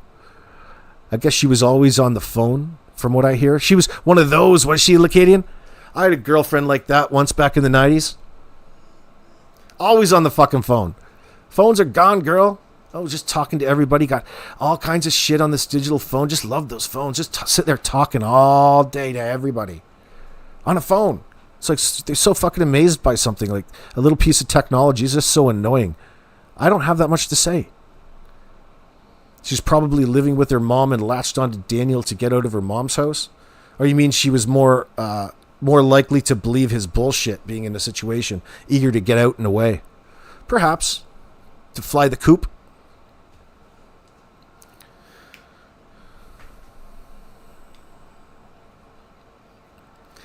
I don't know. It'd be interesting to know how they got together. All the good times they had. Is there any good times? You guys have some good times? We know there was one night. But her mother-in-law says that she was a good mother at one time. So what happened? Dude, Jamie, in my opinion, she's just being polite. Grandmas aren't going to know. She's not going to know. She's telling you a story from her perspective and making her seem more sensitive and reasonable by mentioning how good she is. When the camera's off, she probably fucking spits on her. Tell her she's a fucking bitch. You know? That's just being polite in front of the camera. That's just an effort to make herself look better. That's nothing close to resembling the truth in that sense. You say that out of politeness for every person with children. Oh, you know what she was with the kids? Green. She was a newbie. You know, you don't want to discourage. You want to encourage every parent out there, because discouraging parents, the kids ultimately pay. So there's a certain element of bullshit that's tolerated. It's like, you know what? What fantastic mother you guys are. You want to make the mother feel good about herself. Therefore, she's feeling good around the kids. The kids feel good, right? That's all she was doing. We know how horrible of a mother she is. Look what she's fucking doing, dude. It's almost that it's either stupidity, because this is not protecting your kids. Even if you're avoiding the man and trying to dip out of society away from CPS on your trail, you should have done that in silence, not the exact opposite way and bring on even more heat. And there's no ifs, ands, or buts. Like, it's the exact opposite of what you should have done. That means, in my mind, it's probably either not the reason or there's another reason. Yeah, but the mother-in-law hasn't seen the kids for 3 years. Right, tells me she was in the dark. You guess Malaya was working as a waitress in a restaurant? Maybe that's where they met?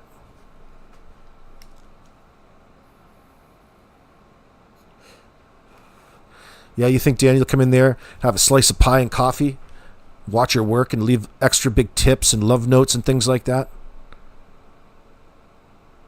Oh, coming in as a working man? I'm picturing a scene like out of, Natural Born Killers or something like that. Vivian, that's what I meant. Mother-in-law said at one point she was a good mother. So what happened to make her not a good mother?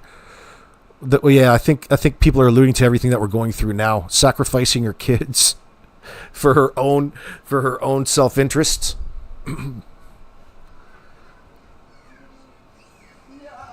So I mean, if you were actually a good mom, there would be no reason to be running from CPS. It's just something that you would have to deal with like any other day. That's what a good mom would do, or a good parent. It's like, what a pain in the ass. That teacher can go suck a big one. Why in the fuck? What's going on at school? Like, we have to deal with this now. If it's autism, there's an answer to all of this. It doesn't seem to me that there is an answer that Malaya provided as to why CPS was involved, other than the autism thing. So maybe there is an element of truth to what we were going with there. They both had kids. Maybe that's how they could relate. They both had exes that they hated. They both had kids.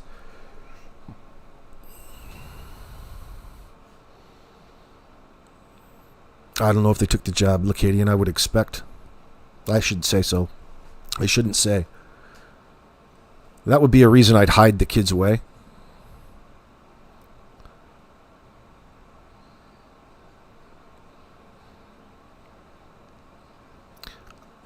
I would expect they did because they were in school, but I don't want to say for sure. Not at that point in time because they're just young. But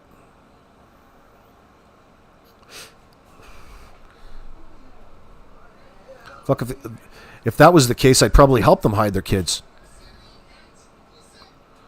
Nobody made her be there. If she didn't want to be there, that was her choice, her conscious choice. That's what I would have thought, Jamie. Like, I think probably a part of her felt torn maybe about what to do with the newborn baby. She's having a baby with a dude that she doesn't like. Well, it sucks to fucking be you. Yeah, it makes you awesome about being single. Oh, it's like, isn't it? Some days it's so freeing. It really offsets the lonely days, I think. Turn some music on. Get a dog.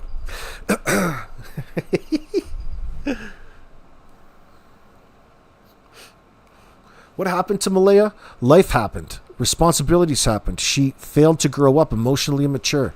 There's a big element of that. We don't even have to know her, Karen Jones. We wouldn't even be in this situation having this conversation, right? If it wasn't for Malaya's immaturity. Listen, for me personally, it's hard to believe that it's just the CPS thing. I mean, I guess it's a small element that may add some frustration amongst her and Daniel. Maybe they didn't know what to do. They didn't think they needed to do anything. You got to do something. You got to feed your kids every day. Maybe she was, I don't know. I don't want to vilify her as a parent. She's not making the right decisions now. What's encouraging her to stay behind the scenes? I don't know.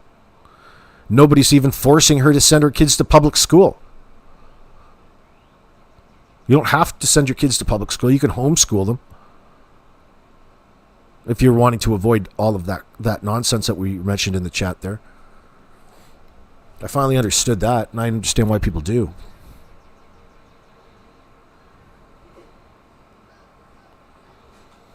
I don't know why, Jamie, you think there's substance involved. I guess we don't know that. I don't know that. But there's nothing thus far indicating that there is heavier drugs involved or any at all. Alcohol or anything like that. I haven't heard it mentioned once. But it's not saying that it's not there.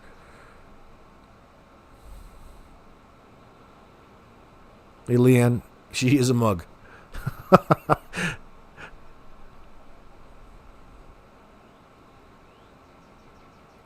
Fuck, Karen, you're really hard on her. Some people feed their kids every day. Some people, video analysis of the children in photos suggests possible malnutrition. How do you know they're just not thin? What? Fuck off. Don't even come to me with that right now. I'm not buying that. But I do appreciate you bringing that shit, though. There's always people that believe in that stuff. I don't buy it. I don't buy it. I mean,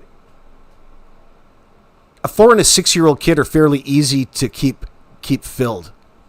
1,600 calories a day or thereabouts.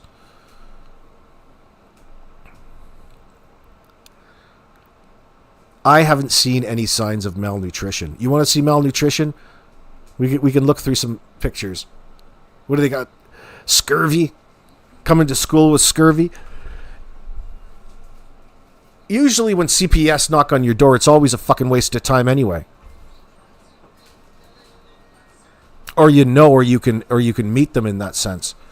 I don't know if it's something that we should necessarily take into consideration, but I guess we have to. Because it could added some extra frustration in the household. They don't know how to deal with anything. Daniel went from a pretty solid guy in pics to pretty scrawny. Really, Jen? What do you... I think he's looked relatively the same, aside that he's having a pretty rough time. Little does he know it should be freeing for you. He's probably all torn up because he had all of these future plans with this chick that's not real. She had his baby. Now it's an extra tough pill to swallow because she turns out that she was crazy. She's nuts. She's cuckoo. She's cuckoo for Cocoa Puffs. Nobody can figure her out.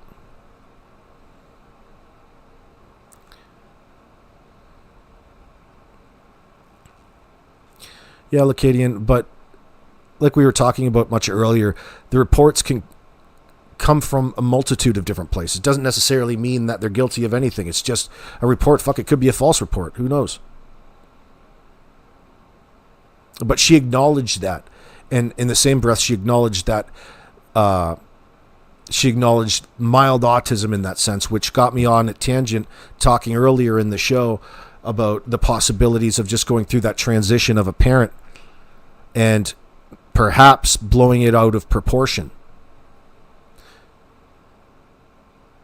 Because when you read some things and suggesting that there's neglect involved or the children are autistic, even though it's one or the other, you feel like you're a bad parent. You feel like you've done something wrong, when in fact it's just a piece. Fuck, I went out and spent thousands of dollars on lawyers because of it for no fucking reason whatsoever. Pisses me off at this point in time. I wasted all that money on lawyers because I was an inexperienced parent. Fuck, you could have given me those thousands of dollars and I would have done the same thing my lawyer did. Better.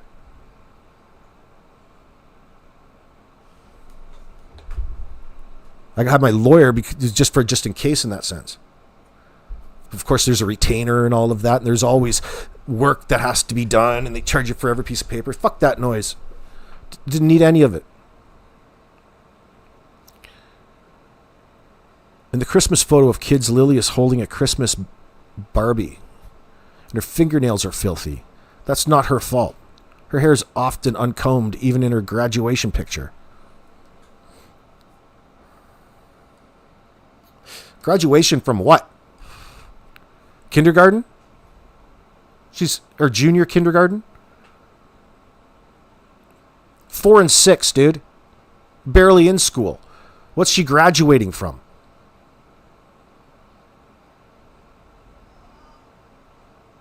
Karma Moon Studio, it's possible, but also possible she's lying for her son until Mounties tell us. I don't believe those people. What people do you mean, Karma Moon? Like Darren and them?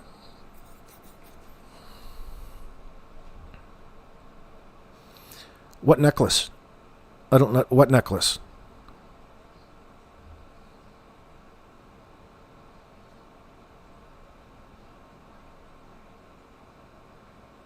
Going by school pictures, it's not easier to see how she kept them. I don't know what you mean, JJ.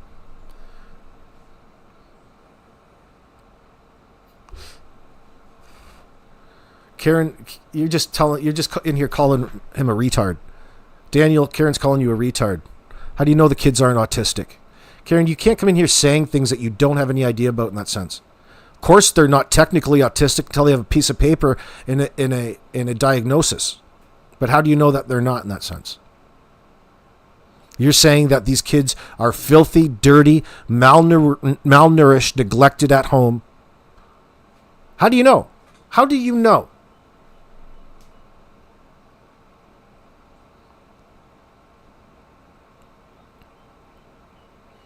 Jamie says she made the damn baby and nobody else. I don't mean that derogatory towards the baggie. The baby. I'm sorry. No, I know. Oh, you would have to think that, like, I mean, at some point you would have to think that they fought over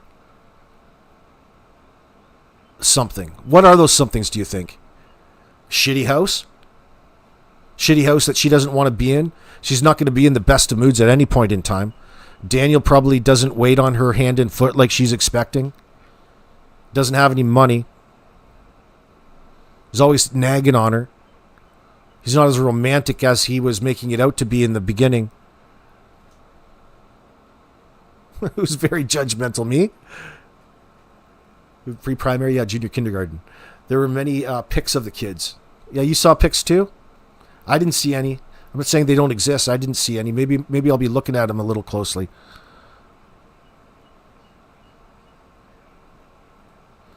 Yeah, they're not neglected. They're just a poor family. I'll join the club. Or rich in love. And they're not even rich in that. They're rich in deceit. I guess I would need to see tons more pictures to judge, really. I haven't seen any.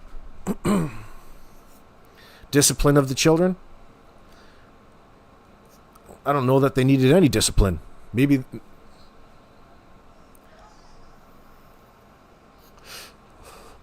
Yeah, money is usually the biggest thing. I think that's probably the most common thing that people argue about Jen. Well, one, what the fuck does she do? Is she bringing anything in? No.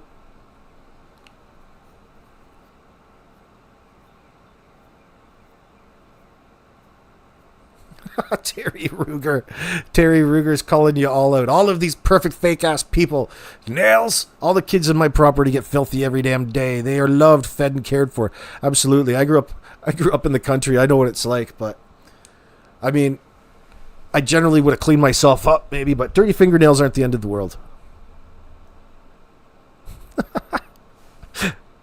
It doesn't necessarily mean they need to take your kids away. Maybe all of this talk is what got her so nervous. Fuck. Ain't nobody taking your kids away. Ain't nobody taking my kids away. You're not going to come in here and prove me a bad parent in that sense. Especially some fucking punk kid.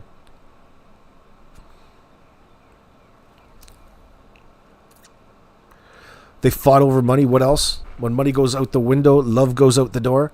Karen, you should be a country music singer. She had a car. She could have worked while the kids were in school.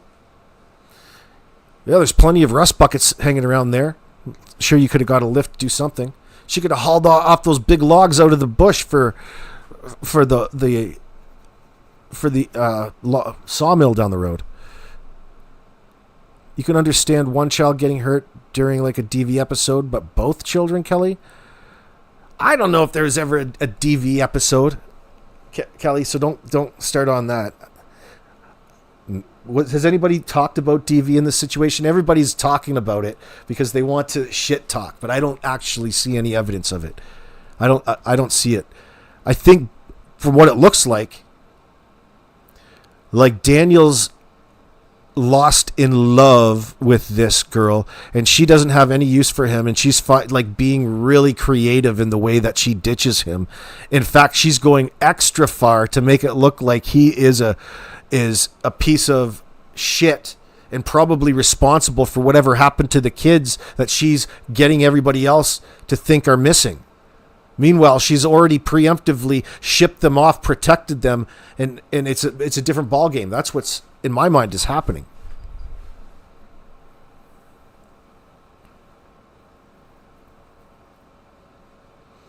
Yeah. You've got leaving on your mind? Oh, shit. I was thinking about that earlier. All kinds of songs for Daniel. Kelly, you're saying an accident? So you still think the kids are passed away? Is that what you're telling me in my chat right now, Kelly? Hey, DJ. I'm not going to hold it against you, but I'm disappointed right now. I thought you'd be in here echoing, wow, the kids are alive. You think, some people just think the worst no matter what in that circumstance. I don't blame you sometimes. Because we're not all in the same level of understanding about something that we think we are at any one point in time here online. And that's something that you see all the time. Things get out of hand that way. I love it. It's funny. I love speculating like that. I know just how ugly it could be from the perspective of Daniel in that sense. Well, that's another thing that the old lady did to you. She really fucked you over. She got half the world thinking that you're a brutal murderer, child killer. That bitch. Oh, shit.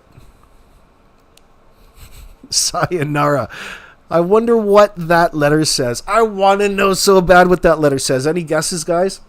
What does the letter say that does exist that the RCMP won't talk about right now as a piece of evidence in this whole matter? I wonder. I'm just saying it was a Dear John. I don't know if it was a Dear John. It could be a shopping list for all I know.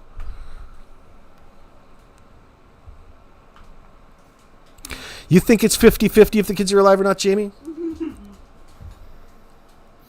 I guess it all comes down to how much you believe of this Darren Geddes, doesn't it?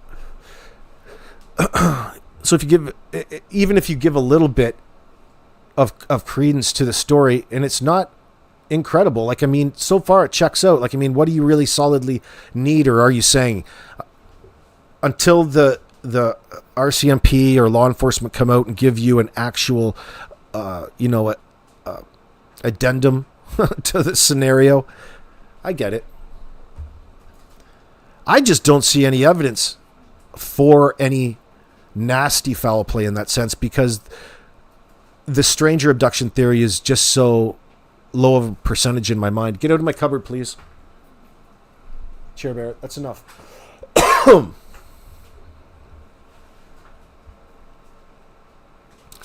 Karen says, what if Daniel's mom really is a badass and all of the locals are afraid of?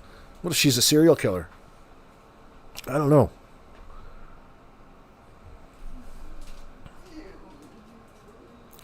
JJ, we have nothing to go on other than Alive and Stepfather. So yeah, well, everything that we're going off of is what is really coming from Darren Geddes. And he sure is very thorough in his description of the information that he's bringing. That seems to be checking out for the most part, and being validated by Janie Martell. So yes, it's probably going to be biased a little bit, but it's a lot better of a direction than we were not knowing all of this information. You know what I mean? And it takes us away from the worst case scenario. And the second worst case scenario, at the end of it, we don't know where Jack and Lily are. Jen R., your mom says you have to leave us? I thought you were an adult, Jen R.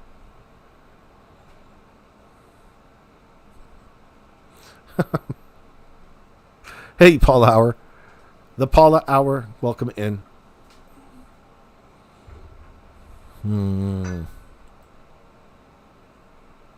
Let me see.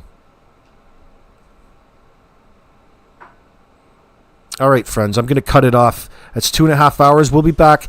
Let's recollect our thoughts, and I'm going to see what other people are saying. We'll come back tomorrow, and we'll update. I'm going to get something together. I'm going to try to convince Karen here that Daniel isn't as bad as she's making it out to be. If we get that far, we'll be good. Maybe Daniel isn't quite as bad as the people in my live chat are making him out to be. That's my next goal in all of this. Because I believe Daniel might not be a disgusting piece of shit like we were hoping. It's hard to get detached from that. I get it. All right, guys. I will see you guys tomorrow. Thanks for sticking it out, and I appreciate you all.